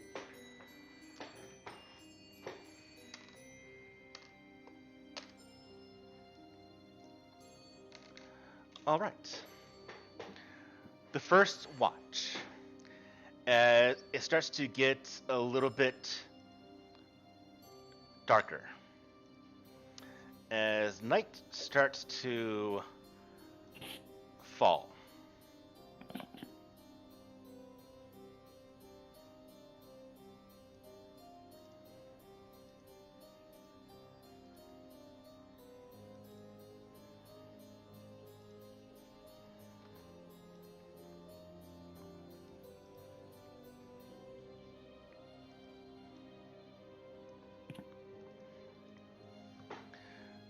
I want to have those of you on the first watch go ahead and give me a notice roll, please.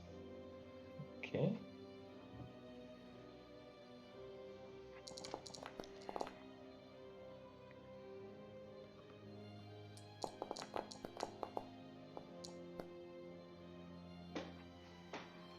Okay, looks like I got a success. Vanya, during the night, you hear those howls of other wolves in the distance. Nothing comes by, nothing comes close to the camp. But for all intents and purposes, Haldir kind of maybe nods off a little bit as he did fail his roll. But the Well, hours...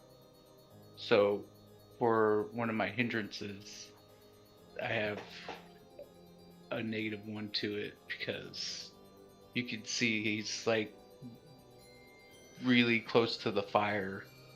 He's kind of like trying to stay like as close to the fire, and he's like kind of like scatter-eyed, like not really paying attention but looking everywhere. Oh, I was thinking because he's old. Like get cataracts or something. Oh, Dante's old. Okay. Yeah. Oh, Yeah. sorry. Is this not? Yeah, Haldir's out. Dunstan? Haldir and... Haldir. Oh. Yeah. My bad. I saw Dunstan there. I assumed Dunstan was the other person on watch with me. My bad. Okay. Put him over All here. right. Well, I let Haldir know what I'm hearing, and try to keep him focused. I don't think it's worth waking up the people in the tents yet, but let's definitely keep an eye out.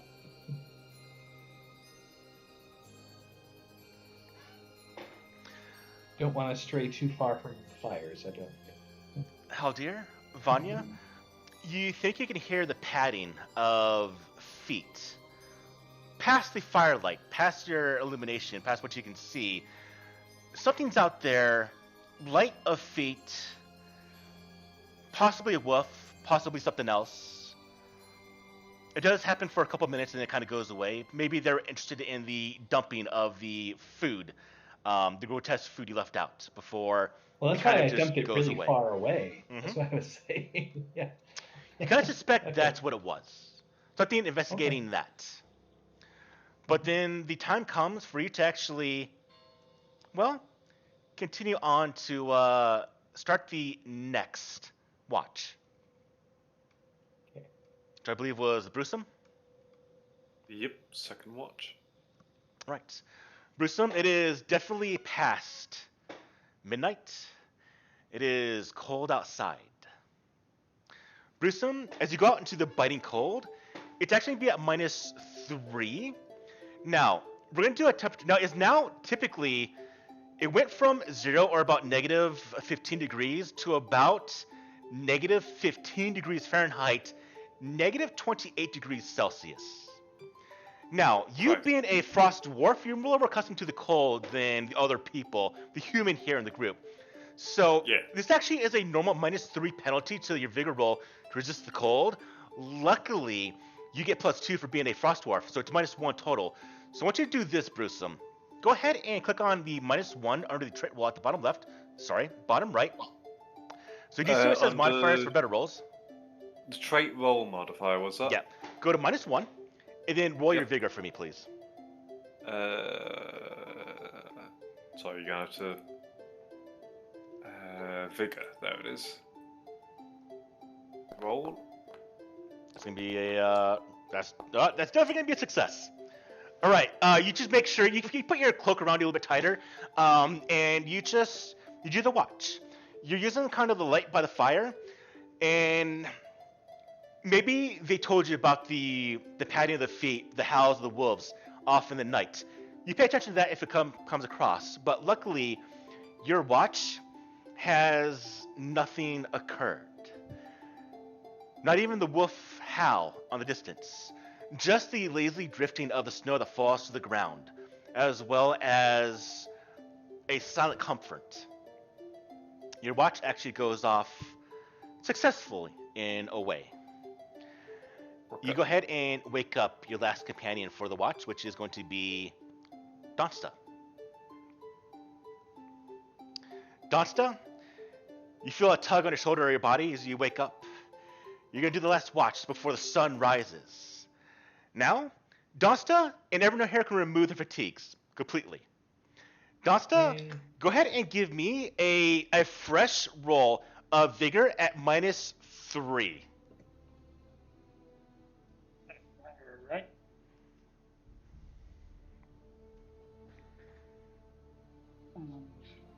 Why didn't it pull up? Right, there it is. Or let me ask this first. Do you have any winter clothing, Donsta? As far as gear goes? Yeah. Do you specifically have winter gear? No, I just have a leather suit. That's Okay. just the gear.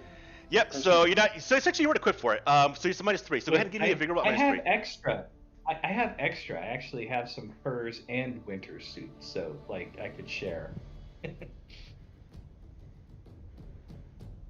If you allow it. Yeah. I mean, like I'm happy to share my furs or whatever. Yeah. I'm not going to allow an elder to be out in the cold. That'd be rude. Well, in that case, let's see. Where's the winter gear at? Especially if you're going to take a watch and let me snooze. It's only fair. All right, winter clothing gives you +2. So do this. It's a vigor roll at -1 total. Donsta. Alright. Bummer. Well, it's a little bit cold. You're chilly. You're chilly as the night goes on. Now, during the night, Donsta, that moon is high in the sky. The snow stops falling to the ground. You're able to see the stars in the sky as they just twinkle up there. You hear a howl in the far, far distance. A singular one, and accompanied by 2 to 3 more. But you remain stoic, as it were, if you do, before eventually it does get to sunrise. At this point in time, you go ahead and remove your vigor or your fatigue, as the morning, all of you feel good.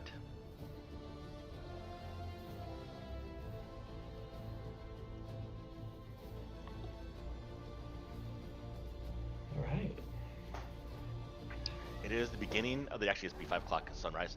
Right. It is 5 o'clock in the morning. All of you can remove all of your fatigue.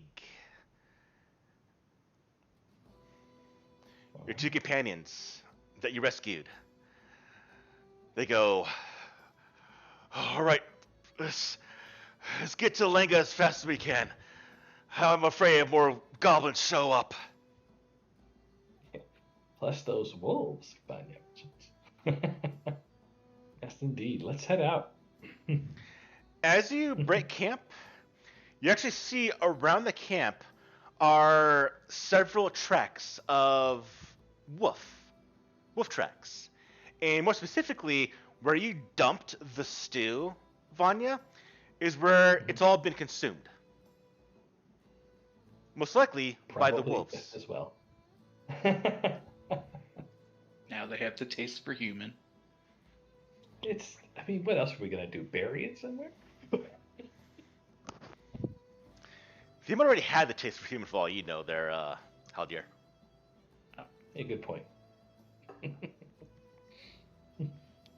All right. And with that, your 2 survivors go, if we go to the south, we should be able to hit Lenga. I've been there a couple times between going to the town to the south. Actually, in that dimension, they actually would be north. Retcon, if we go to the north, we'll be able to hit Lenga. It's closer compared to the other town, which is Godwin Village.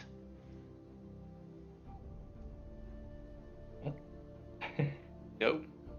I've heard Godwin's law is extremely harsh. Let's head to Linka. All right. I would feel safe though if one of you take the lead. I'll point you the direction. I'm not really a tracker though, so I might get lost. I vaguely can recall this area, but if we head and he kind of points in a northern-est direction, we should be able to hit Lenga, especially if we follow the road. There's a small trail that goes between Lenga and Godwin Village. Okay. Just follow the trail. It should be simple enough then. I'll do what I did before, grab some supplies or torches and stuff to possibly keep warm next to on the way down. Now let's go ahead and bring up the lands. The lands of Rassilon, of the Borderlands. Now, here's where typically mages or the practitioners of magic would actually prepare their spells. Because once you have a spell cast, you can have it activated until it drops by either combat or you go to sleep. So if you want to prepare and pre-buff yourself in a way, now would be the time to do that. The question is, Donsta, Haldir, even you, I gotta remember your name, Brusum, would you want to actually activate your spells, defensive or offensive capabilities right now? Can I just ask a little question about my particular magics? Absolutely. So, for rune magic, is this something that I could potentially permanently imbue into my weapon or shield or whatever? That magic is not capable anymore. It's been to do permanent magic items. It's been lost. Your magic, ancient as it is for dwarves, only the dwarves can do rune magic. But even then, it's not permanent. It's something you have to do constantly. So in essence, no. Right. Oh, Okay. Paul. In that case, hang on, let me just see what I can actually do. I put in a -1 modifier, but apparently it automatically put it in, so that should have been a success. Okay, so you're good. And Dunsta, you actually got a raise. So, Yes, so that means it'll be a -4 to any attacks against me. all right. Just keep that in mind. Mm-hmm.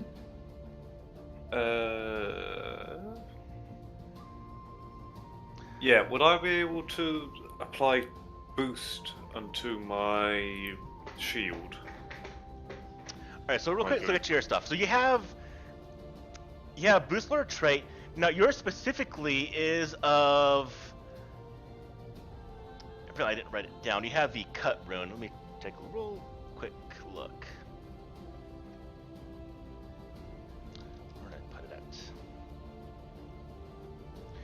Your rune is of the cut, and that does specific abilities when it comes to boost lower trait. The boost lower trait, what that does is makes your dice raise or lower. In this case, it'll probably raise it up. Let me find the spell real quick. Cut rune magic.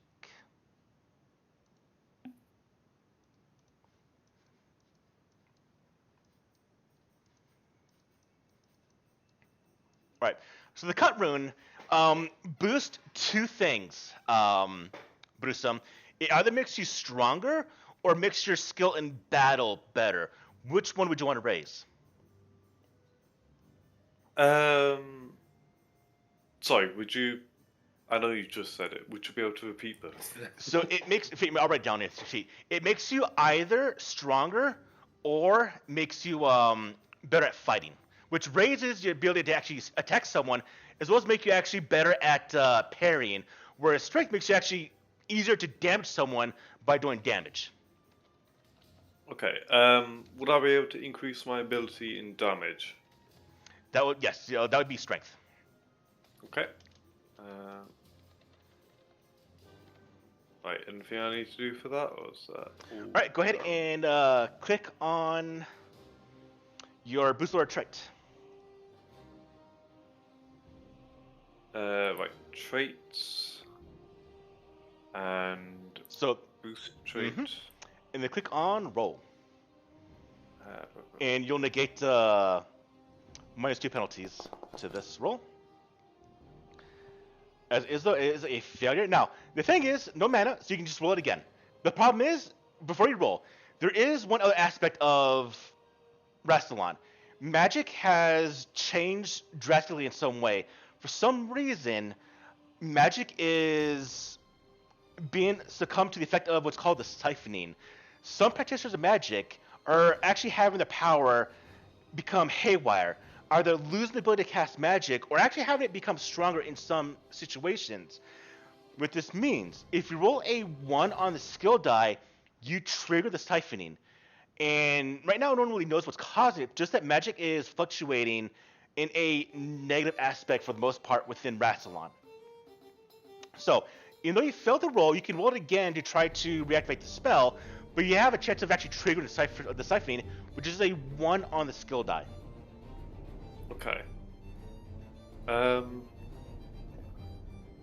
Yeah, I think I'll roll again. Okay. Just on the risk of that all happening. So on the card, you see where it says under rolls, it has 2 symbols, a little circle symbol, and then the poker chip. Click on that half circle symbol with the arrow. The one that's like an arrow, as Yes. in like a refresh symbol. Yeah, click on that. Okay.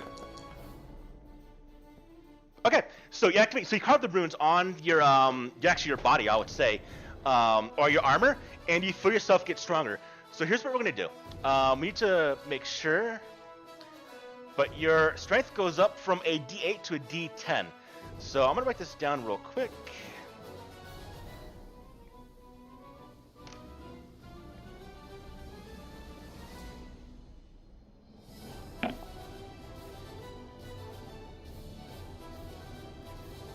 Right, so I want you to do this real quick. You see where you have on your character sheet where it has strength? Go and click on the D8 symbol and make it to a D10. In my thingy itself, yeah? Yep, under the trait section of your character sheet. So D10 on my strength. There we go. It'll go back to a D8 when you actually do rest or if it does go down. Alright, does everyone have their spells activated? Yeah. I Alright. don't have any spells, so I'm good to go. Very good. We start to make our way back to the town of Lenga. You start to head on out. Now, as we're walking, what's everyone kind of doing as they're traveling? Keeping an eye out for wolves, primarily. I'm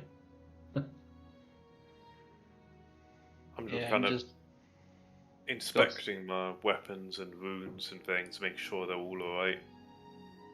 You know, generally fiddling with things. Good enough. Haldir, what are you doing? Yeah, I'm kind of just walking along, just keeping my eye out, looking for Like see if there's a road or something, or just anything in general. All right. And then Oh, wow. Dunsta, what about you? I guess I'll just keep an eye out for traps or anything that might be triggered in the road. All right. What I want to have happen is I want Dunsta, Vanya, and Haldir to go ahead and give me notice rolls. Dunsta, give me notice what? -2, please. Because it's One kind of at hard to -2? see traps in this type of terrain. Okay.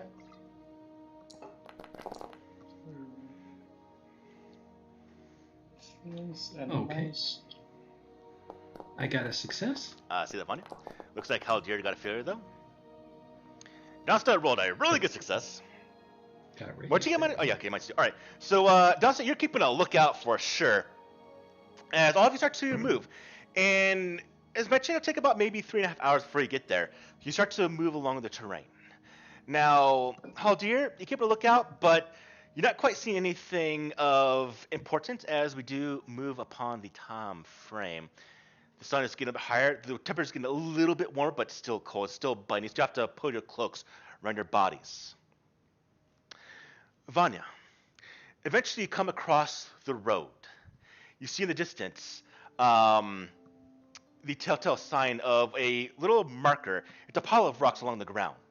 And you know this as a slight way to give individuals that are actually outside the sight line of the road itself to get a gauge to go towards.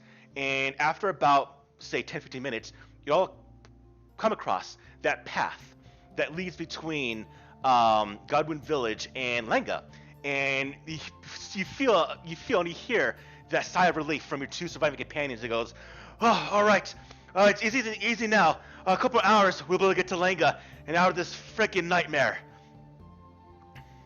And along the road, you, Dunsta, luckily don't uncover any unscrupulous tracks of danger or traps itself.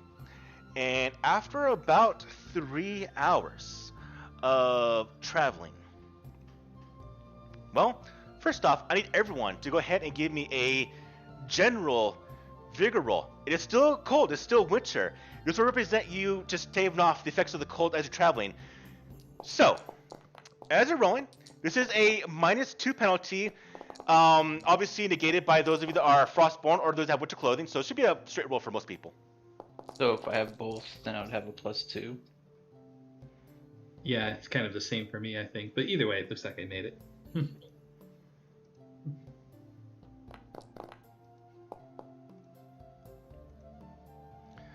All right, let's see. Did everyone pass? It looks like... All right, so all of you are able to stave off the effects of the cold. You have your clothing around you, and you go about 3 hours. And in the distance, you're starting to see the sights. You're seeing a bit of the black smoke, very, very light of multiple fires, chimneys, as well as blacksmith forges. You cross that little last hill, and then you're presented with the town of Lenga before you. When I see the town, I'm just gonna drop all my magic, like my Whirlwind Quiver and my Storm Aura. Very good. I know towns and magic don't go together. That is true. Oh, right. So here's the thing. As you're approaching the town, your two survivors goes, ah, we're alive! We're alive! Blessed gods to you! Blessed to all of you! As they think, each of you in turn, clasping your hands, and goes, I'm now gonna get fucking drunk. And both of the survivors turn around and literally start running towards the town of Lenga. Vanya chuckles. They survived an ordeal. Certain Yeah, it's a death, warm chuckle. 2 saviors. Now, the town of Lenga before you looks like it accommodate about maybe 200 to 300 people. A small little village, actually, in essence. It is surrounded by stone walls that have been brought up. And as mentioned, even from here, you start to hear the tinging blacksmith work, as well as you're able to see that there are some ruins around you. You can see the foundation, or more, you can see the walls of old stone buildings. Mostly have been, for the most part, crushed and fallen down over time. You just see the skeletal remains of maybe 2 to 3 houses, possibly old village farmsteads, before the cold actually came over and ruined everything.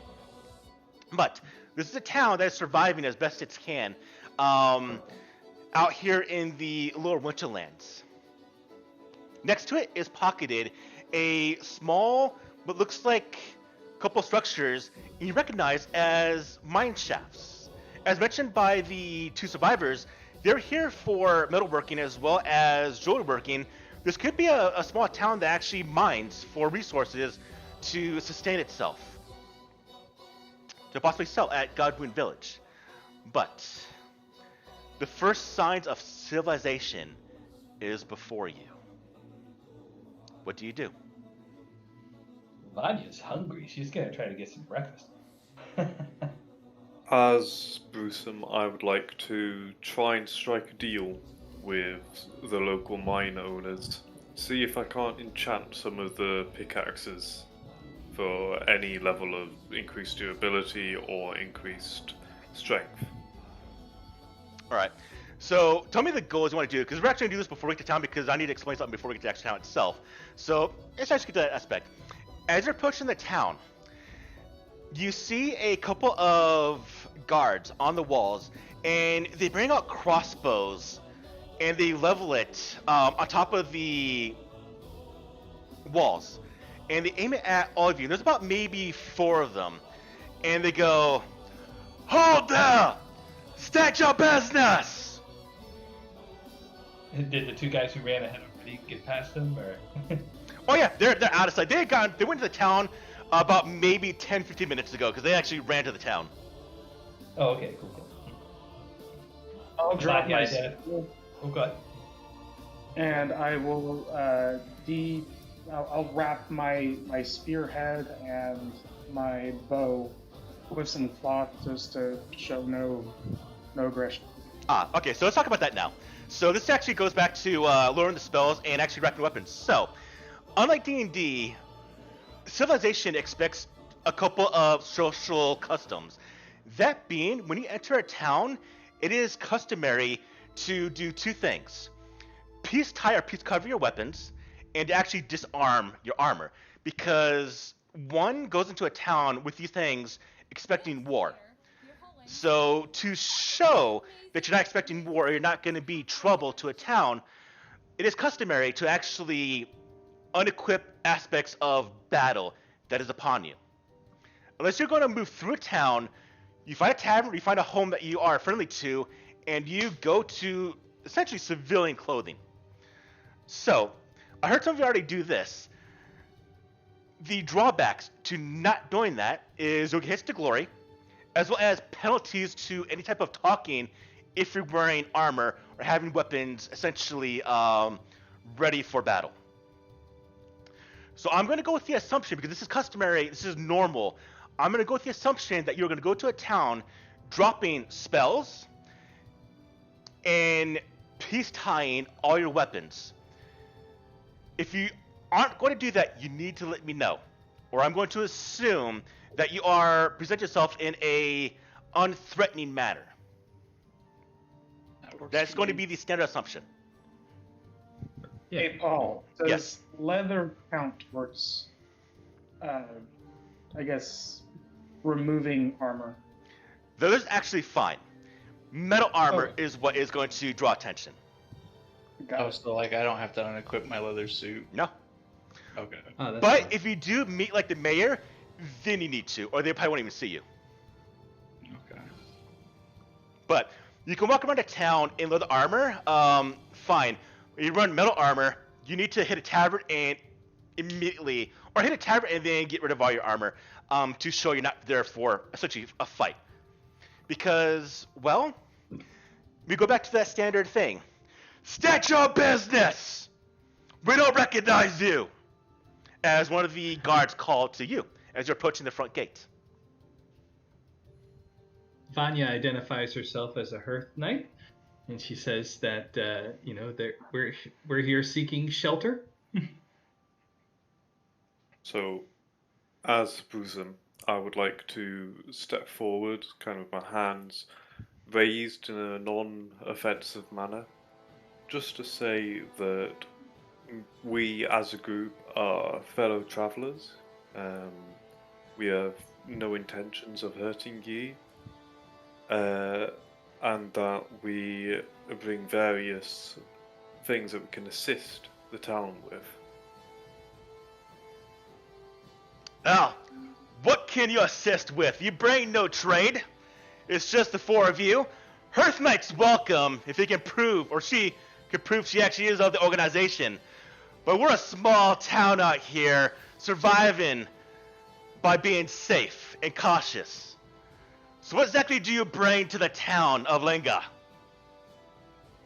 Bosom would like to, I guess, brag about his dwarven metallurgy background, and how he used to work the forges of the dwarves.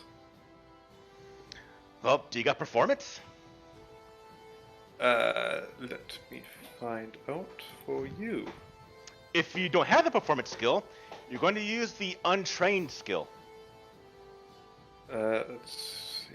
Athletic, But if you don't have performance, you can use persuasion. I do have a D4 for persuasion. Okay, then that's what you're going to use.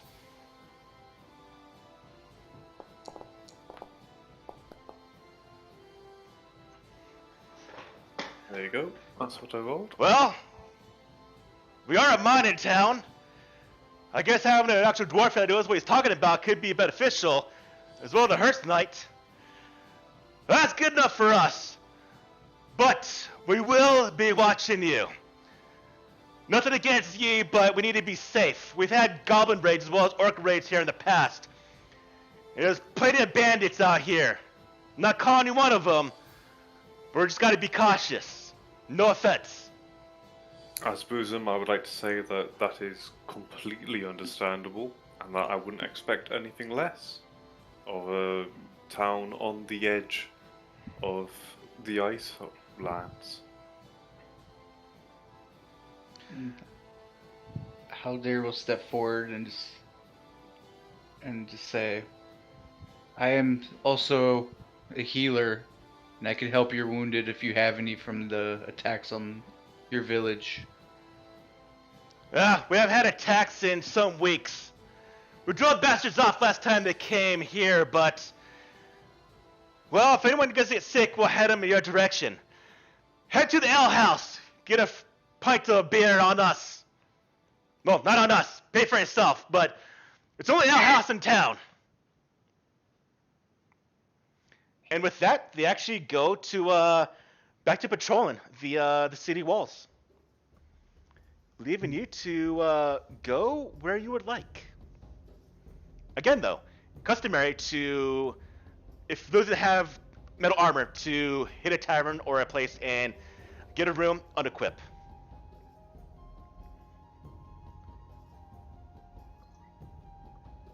Now, it's at this point where I am now going to kind of allow all of you to kind of do what you want in the world. Now, it's not much, there's not many hooks right now, because I would say until you actually do some more exploration and whatnot, but my little railroad of the initial start is kind of gone now, and it's at this point you kind of get to do what you want. I'll definitely give you some leads, I'll definitely give you some things to follow if you want to.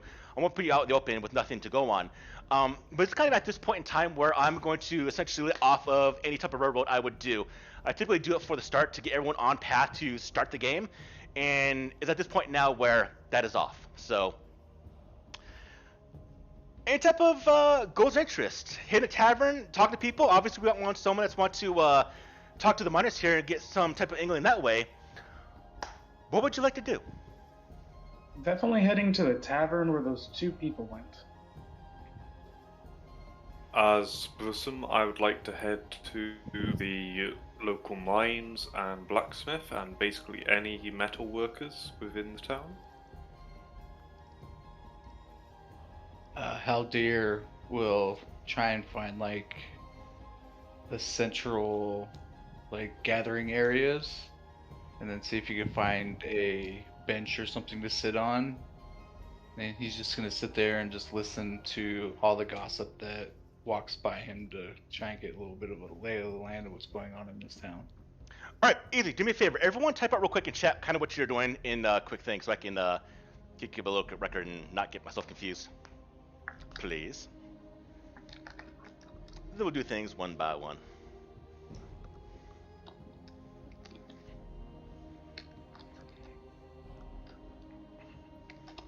Now, as you're doing this, as you're entering the town, as you're about to go on your own little path, do what you want to do, there is one very, very telltale sign you all are seeing, or maybe feeling, in that there are a lot of looks of distrust, of you being foreigners, almost unwelcoming to the town. Again, this is a place that has to survive against brutal conditions, the cold, the raids, the pillaging of potential goblins and orcs. And so they look upon outsiders, you, with mostly distrust at the moment.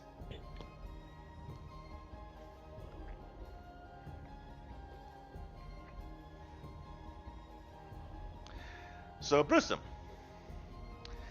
as you start walking towards the local mines, one thing you're noticing is that you are getting a bit of a guard crowd following you.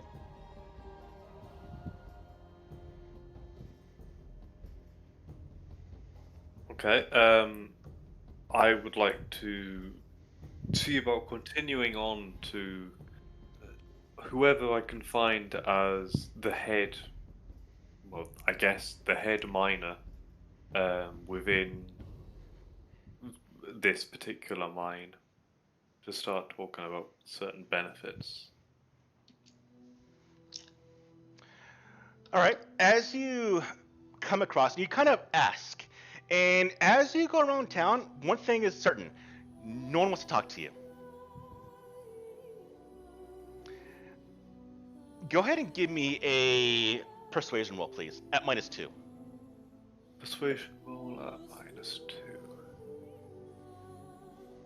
Fighting language, persuasion. How do I do a -2? At the bottom right, the modifiers for better rolls, click on -2 and click roll.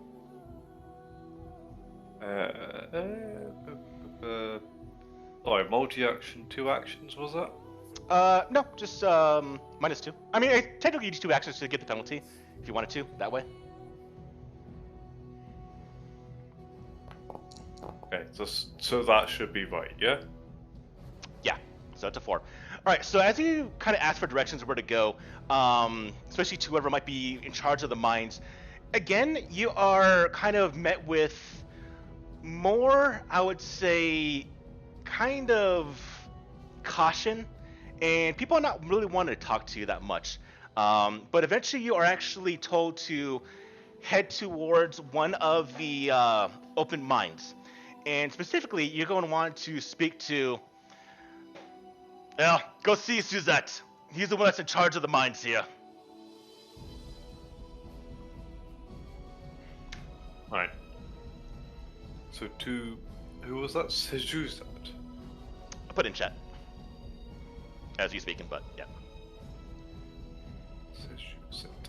Okay. Alright. As you're going there, we're going to go ahead and jump scenes real quick to Donsta. As you head to the tavern, as well as looks like Haldir and Vanya. Alright, so you three actually head to the tavern, and when you walk in, it's it's a Saxa design, so the Viking-esque design, where you have a giant hearth that's in the middle, and as you're approaching the building, you can see there is fire coming from, well, not fire, but there's smoke coming from the middle that's opened up to the sky, and you can even hear the voices of just kind of activity within. And when you enter the front doors, you're met by just voices and talking and, well, enjoyment. And then you hear, "Ah, there they are! They're the ones that killed those goddamn goblins. They saved us. Yeah, give them the drink, give them the cheers, give them the praise. And you watch as about 10 individuals goes, "Oh, good on ya! This is on us!" And there's a roar of approval of you rescuing and it being told. And this will be the first actual glimpse of glory for saving these two people. So, for those of you that don't have it already, go to character sheet, go to the top where it says sheet, and it has a little, sorry, not that, where it says tweaks. Click on tweaks, and make sure you have under additional stats, enabled glory. So check mark to enable glory, and then hit save. So you should see under the quick access of your character sheet, a section for glory. And I want all of you to go ahead and add in 2 glory to your character sheet, please. Is that all of us, including Blossom? You're there. They know who you are. Okay. So, adding in glory. Oh, there it is. I see it. Yep, it'll be under the quick access of your character sheet. Yeah, if you look under derived stats, it should be right there.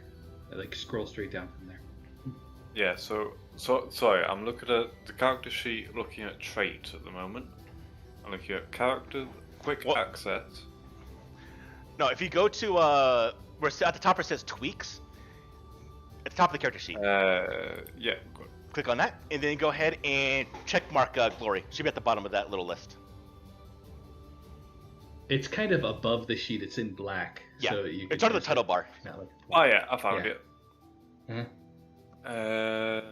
Right, level headed, automatic calculations. So it's check mark enable, and then click save. It's glory, wasn't it? Yeah. We've got base pace, animal running It's down. gonna be at the bottom. Yeah, the blood. Ah, yeah, I found it. Right, so enable that. And click save. There we go. Now you'll see under additional stats, under drive stats. Current glory, put it at 2. Okay. So under additional stories, current glory plus 2. Okie doke. Should be right. All right. Right. So yeah, as you come in, everyone kind of roars approval at you, and you watch as one of the people you saved comes up with a tankard of ale and hands it to all 3 of you. He goes, "Not much I can do, but this is a thanks. So thank you." And he slaps Haldir on the back and then walks off. Awesome. Have a little something to warm our throats. Yeah.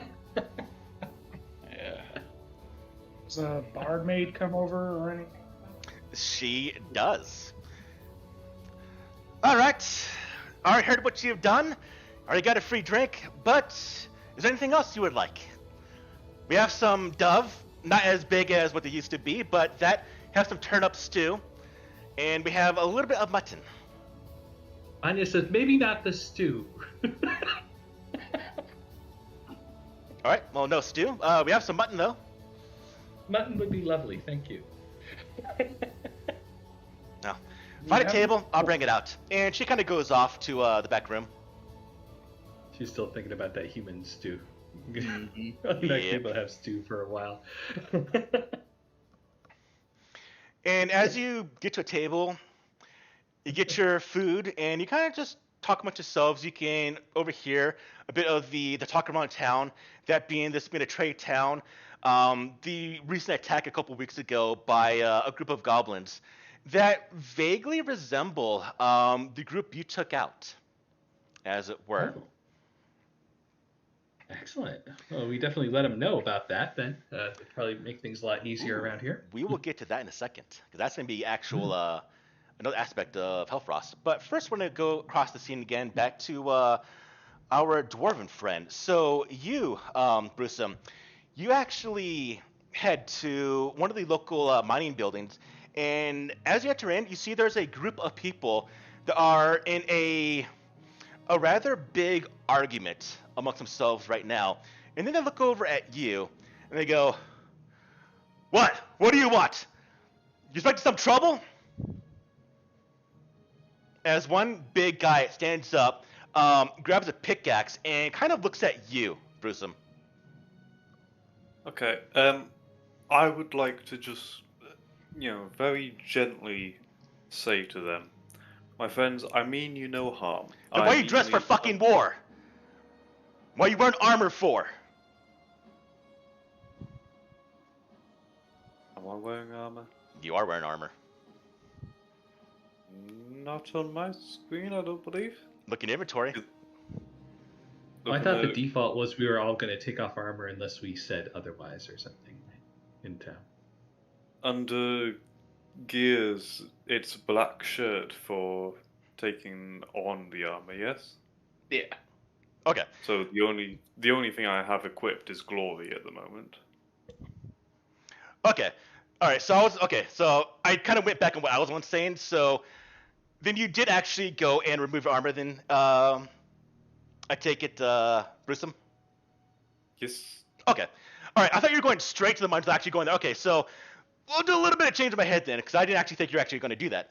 So with that being said, you would have been there for actually the initial grouping being introduced, and people weren't actually for saving the group. So at that point, you would have actually went to the miners. Okay, so I thought you guys were going to do that. But we're still going to be a little bit of an anger issue. What do you want? Okay, so Brucem would like to just say, in a very calm, very respectful manner, that, my friends, I am here merely to provide you an edge over your competitors, as it were. And from there, I would like to display a small amount of little rune magic, showing how it does not get caused by damage. All right. So before we do that, though, magic is seen with distrust. In certain parts of the land, this would be one. So doing magic here might go either way. They might be impressed by it, they might be scared by it, they might be just trustful to it. So do understand that. You don't know what they're going to kind of react to it with it at the moment, but most civilizations aren't going to be that trusting to magic unless it's beneficial, which you are kind of showing being beneficial. So do keep that in mind. Yep. I would like to continue regardless, despite I'm sure what the majority of my parties think, and just kind of demonstrate how it can help them, not, potentially save them a couple of pickaxes every now and then. So you wanted to use rune magic to do that, or just in general knowledge of doing that? I am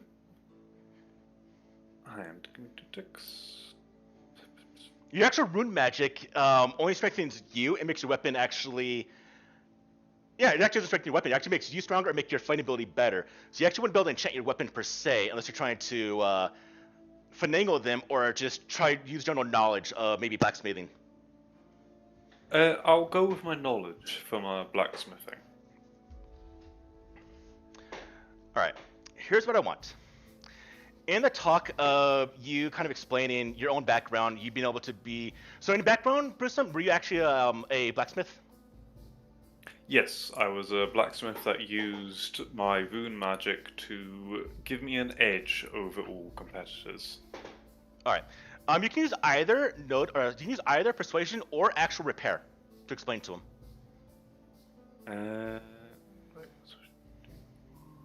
I want to use my repair.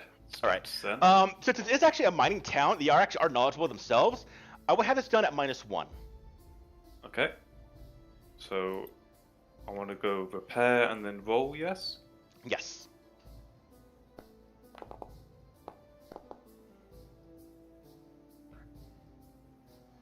All right, that's actually going to be a 7, which is a success. So actually, as they are kind of like initially, we are a mining town. You don't think we know how to do the best of our ability to mine the tunnels down here? And then one of the other people kind of looks at him and goes, "Oh, he is a dwarf. They would know better than us. Let's hear him out."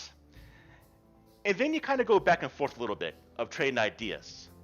And eventually it comes under the conclusion that, yes, you do actually know a little bit more than they do when it comes to the aspects of mining or metalworking and whatnot. And very, very soon, you have a small crowd of miners gathered around you as you're kind of swapping ideas and stories and trade details on how to actually improve their operation a little bit. Okay. Well, I'll jump back to the other group. So, the three of you are in the tavern, or the ale house. What are you three doing while you're there, if anything? Or if you wanted to leave, vacate the premises? I was planning on just grabbing a small bite and then taking it out and like finding a bench and just sitting there and enjoying the outside while just listening to everything that's going on around. All right, Dunstan, what about you?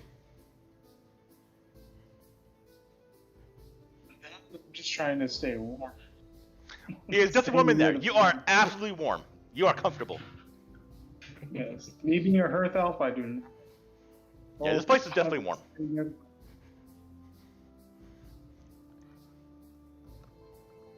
All right, Vanya, what about you? Vanya is actually ultimately looking to chase down rumors about, like, big ice monster type creatures and things like that that might need killing in the area. That's her primary concern. All right. Before we do anything else, though, I want to get to one thing, which is what you talked about earlier, which is you said you wanted to talk about or tell them that you actually killed the goblins. Yes. All right. So this actually would be another concept or another aspect of glory, and this is you actually telling tale. As you're all there drinking, a couple of the individuals go, "So, they told us you killed those goblins that captured the two friends here. Exactly. I want to hear about this. What exactly went down? We love a good tale. We love a good story." Well, there we were. We were walking through the wilderness in the dead of night, almost naked, the snow piling down, and we come across this overturned wagon. From the wagon we find where the goblins have taken the people, and they're eating them. What? What? Yes, it was horrible. Dastardly We found cannibals! this too later. Fucking goblins! Oh God, they were disgusting. And so we find this, and we're busy trying to warm ourselves up to get ready to help fight and get everyone out. And we try to sneak in, try to grab some of our weapons, and get in there and fight them. And that doesn't work out as well as we'd hoped, unfortunately. We were very cold, you see, with the shivering and the chattering of our teeth must have gotten their attention. But we still managed to grab our weapons, and they start swarming us. There had to be at least 13 of them You're coming outnumbered. at us. Outnumbered 2 to 1. Absolutely. Easily. That's a hell of a tale. As more crowd gathers Even around. counting these two as helping us. And then one of them was casting spells. They had a shaman. Of course they had a goblin Yes. shaman. That's one that attacked our town. You attacked the goblin. Did you kill the goblin shaman? We did. We made sure she didn't get away.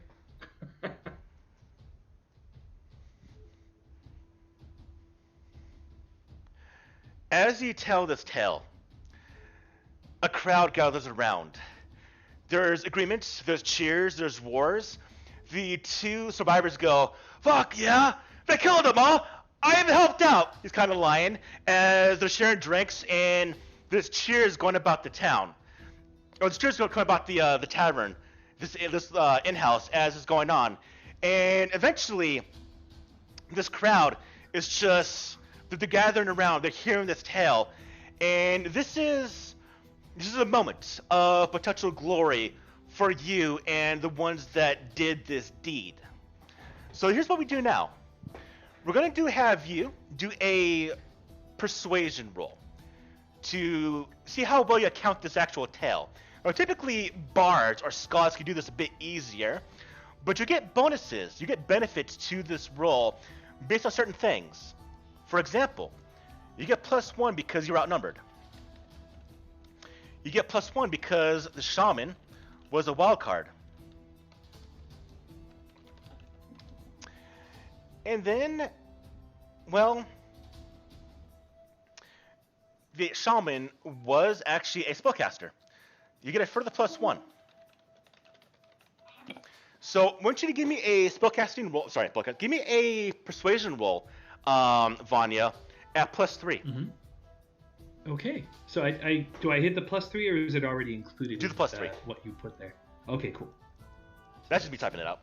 Yep. Looks like that should work. Okay. Let me roll. See what we get. I'm rolling up. Nice. Okay. Looks like I got a raise. That is absolutely a raise. So after you tell this tale, just cheers erupt and goes, "Yeah, they have time to kill us fucking goblins. We need heroes like this. We need people like you here." And it just cheers roar up upon this place. And this will allow everyone here to go ahead and roll to gain some glory. And I need to find out how much glory it actually is, so give me 1 second. We make sure that they know Brusum's included in all of this too, so Brusum should get All right. glory as well. Everyone here, roll me. Now, the question I have for you, Brusum, would you have been here while this went on? No, I would have still been within the mines talking to the mine owners. Okay. So I want everyone here to roll. Brusum, roll 1d6. Everyone else roll 2d6. 1d6. Do we roll up on this? No, you don't roll up. Okay, all right. Everyone gain that amount of glory. Nice. So you're gonna have to talk me through this again. So I go to the D20 symbol. I click D6. Well, you click where it says 2. Or normally you're fine. So gain 3, Pyro. Everyone else gain that amount of glory.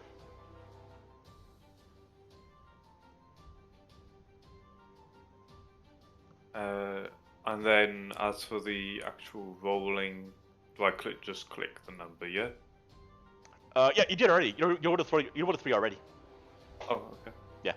Now, do we add this to the current glory that we already have, or is that replaced? You add to it. Okay, got it. And your first glory benefit is at 20 glory. Some of you are already more than halfway there. I'm at 12.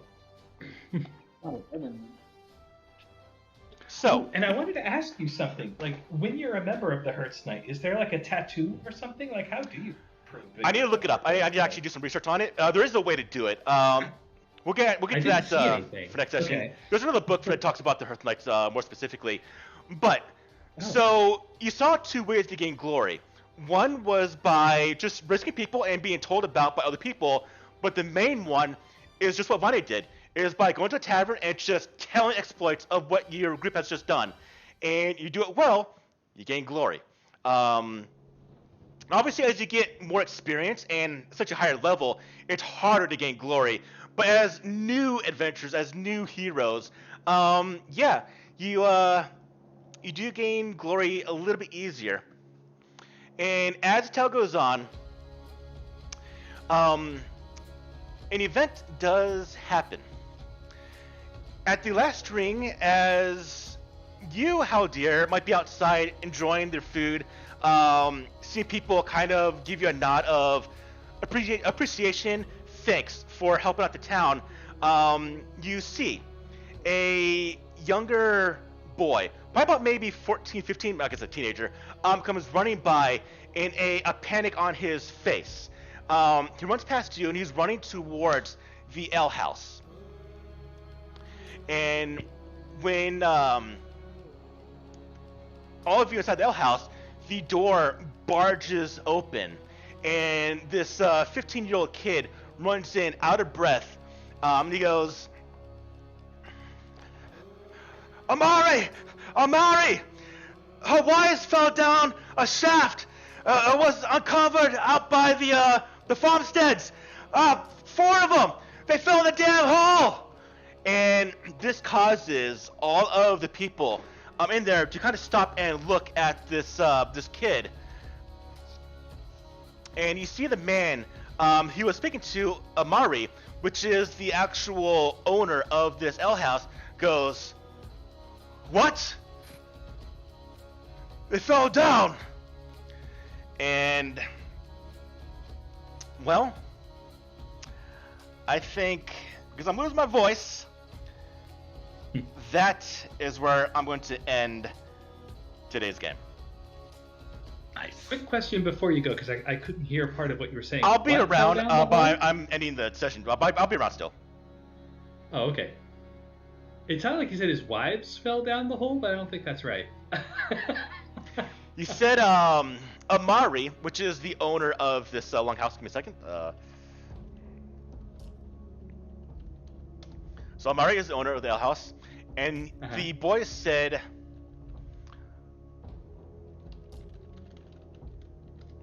Hawaii's fell down a shaft.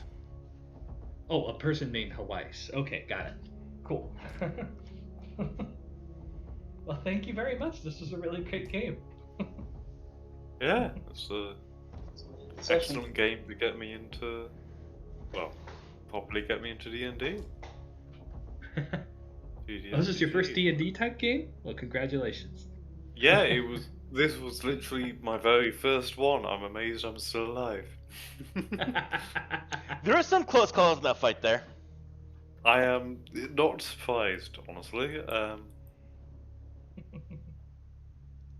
I figured I'd take the riskier side with all of the people in civilization, I guess. What I was taking risks with, or consciously taking risks with. I'm sure there was plenty others. And we'll get to more of your stuff at the start of next game. Great.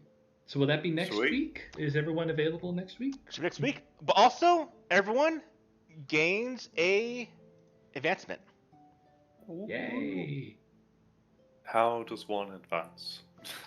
All right. So an advancement essentially is a level up. When you get a level up, you can do one of 3 things. The first one is raise.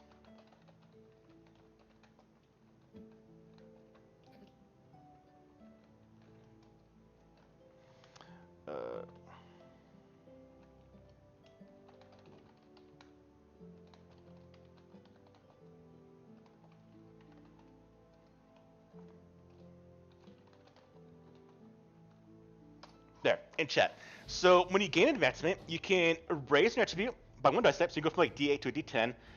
You can gain or raise up some skills, or you gain an edge, which is an edge are like the main features, they're the main class abilities of characters. They're like the Barbarian Rage, or the ability to cast spells, or the ability to go faster in combat by using the terrain to your advantage. The other things that make a character unique compared to everyone else are what edges are. Right. Okay, and how do we go about doing those? All right, so first things first, and also for those of you that are actually going to do it right now, what you actually take, put it in the About section of your character sheet in the Advanced section. So to record Advance 1 or 1 dash and what you're actually taking. Now for you, Pyro, did you able to get a bit of a handle of how the mechanics work of this game? A little bit, yeah. Yeah, a little bit. Right. So I'm sure I'll learn as we go. Yeah, the biggest thing is you're going to be rolling skill. Like the dice you roll are based on the actual dice value of the skill you're rolling, as well as the wild die, which is always a d6. The damage is always going to be the damage of the weapon you have, anywhere from a d4 to a d6 plus your strength. So having a high strength is good to actually killing things as you see now, because you have to actually hit them and then hurt them. It's a two-step process. As we saw, some attacks hit people, but they didn't damage them, while some attacks just missed completely. So raising up your fighting skill actually increases your defense, whereas your parry, which is to hit you, while raising your vigor is actually going to raise your toughness to actually damage you. And edges are things like the ability where you might not have seen it, but Vanya has the ability to actually attack back when someone moves next to her, which didn't happen yet, but there are things to make your character have kind of special abilities like training. So for you, you could raise your attributes, you could gain some skills, or you can get some edges to make your things, to make you do a little more extra things. Because right now, the only edge you have is just your ability to do magic. We can gain edges to do some more things, and what I could say to find what they might do is if you go to the companion packs, so if everyone goes, I'm bringing everyone here back to the tutorial. So you'll see the companion button, which is that little, you look at where it is now on the actual tutorial section. But if you go to the compendiums, you'll find a place called Hellfrost Edges, which is kind of blank right now. But more specifically, you want to go and look under items, and then go to Suede Edges. And you'll see a bunch of categories: background, combat, leadership, legendary. These are all edges you can take right now. Some have prerequisites of being like kind of higher level, but these will make you do more interesting things. So it's kind of up to you to kind of decide how you want to build a character. Do you want to have ability to do suppose a little better? Do you want to have a little more skills? Do you want to be able to, I don't know. It's kind of how you kind of want to see your character go in a direction. And it gets more easier as you kind of understand how the game mechanics work out more and more. It's a little bit difficult as a brand new player to kind of know where to kind of want to gauge your character until you get a little more experience. So I guess first off, do you have an idea of how you want to build this character? Excuse me. I have a very limited idea. I kind of want to become some form of high defense, high buffing character, in that I will, I'll sit on the front line absorbing lots of damage, but also delivering lots of buffs to my other players. Okay, so there are a couple of edges I'm going to tell you about to look into or to build into. The first one is, I'm going to write this down, and you can write this down to keep a record. First one is Brawler. Okay. This one will make you a little bit stronger. Well, not stronger, but make you a little more tougher. These are edges. Is one you can look at. Another one is not that one. Not that one.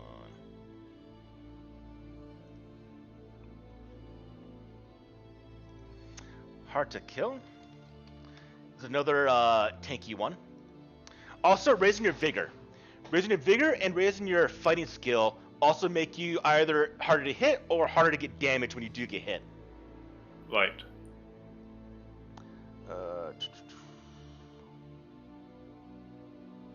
Nerves of Steel is definitely one also.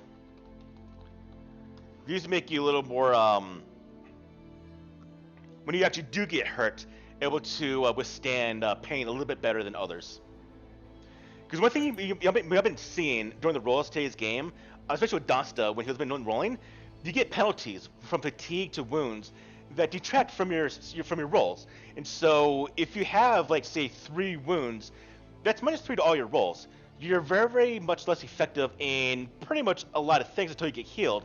So, like, the Nerves of Steel edge allows you to ignore some wounds to make you a little more reliable in combat or in even other situations outside of combat if you are actually wounded. Okay. So Paul. Yeah. So you could raise one skill by 2 or 2 skills by 1, right? Essentially, you have to see what it's linked to. So if it is linked to the attribute it's linked to, if it's already the same as the skill, so say you have like a D4, and you want to raise the D4 to a D6 or a D8, it's one. Yeah, it's the. Right. You have to use 2, like the 2 points to go up 1, pretty much, right? Essentially, you have 2 points. You have 2 skill points, essentially. And the way to look at it is if your skill is lower than the league attribute, it's 1 point to raise. When it is actually equal to or above the league attribute, it's 2 points to raise. Gotcha. Yeah, I just had to make sure I had it right. Sorry, you might have to go through, well, the majority of what you said again. So, I'm looking at the compendium menu at the moment. Mm-hmm. Where am I going Click on to... items. Items. Macros, player, macros. It should say like actor default, Hellfrost, and then items. Hellfrost armor, Elders, herbalist spells, weapons, items. Okay. Yeah. So she says suede edges. Right, I just have language available here. Oh no. So condense the Hellfrost. It's not under Hellfrost. The one category is under items. So don't click on Hellfrost. So you should see a default list that says actors, default, Hellfrost, items, journal, macro, and roll table. You look at the base items, not under Hellfrost. Okay, so default items, macros for Suede. No. Sorry. Here, let's see.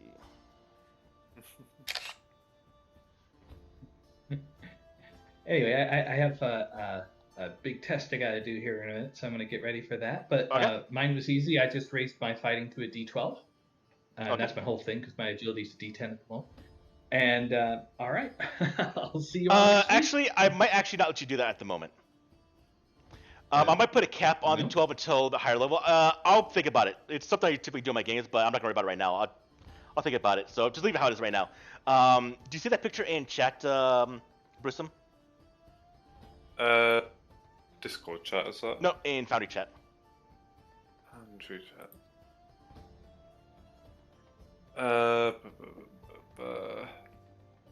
Right, so you've got Hellfrost scenes. Okay, so Suede skills, right? Suede edges. Suede edges. Let's see if I can't fight that. Tables, items, compendiums. Suede edges.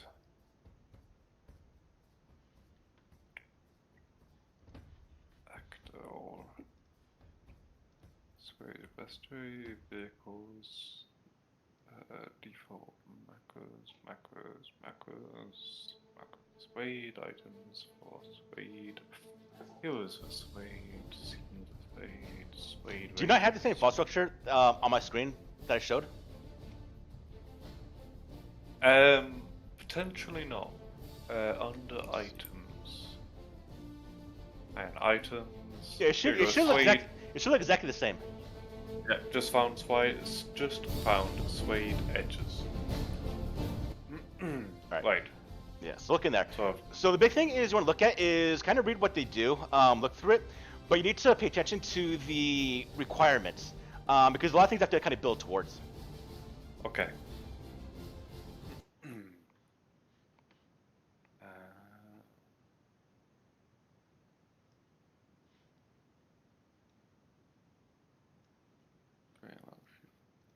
Quest, quick, which objective?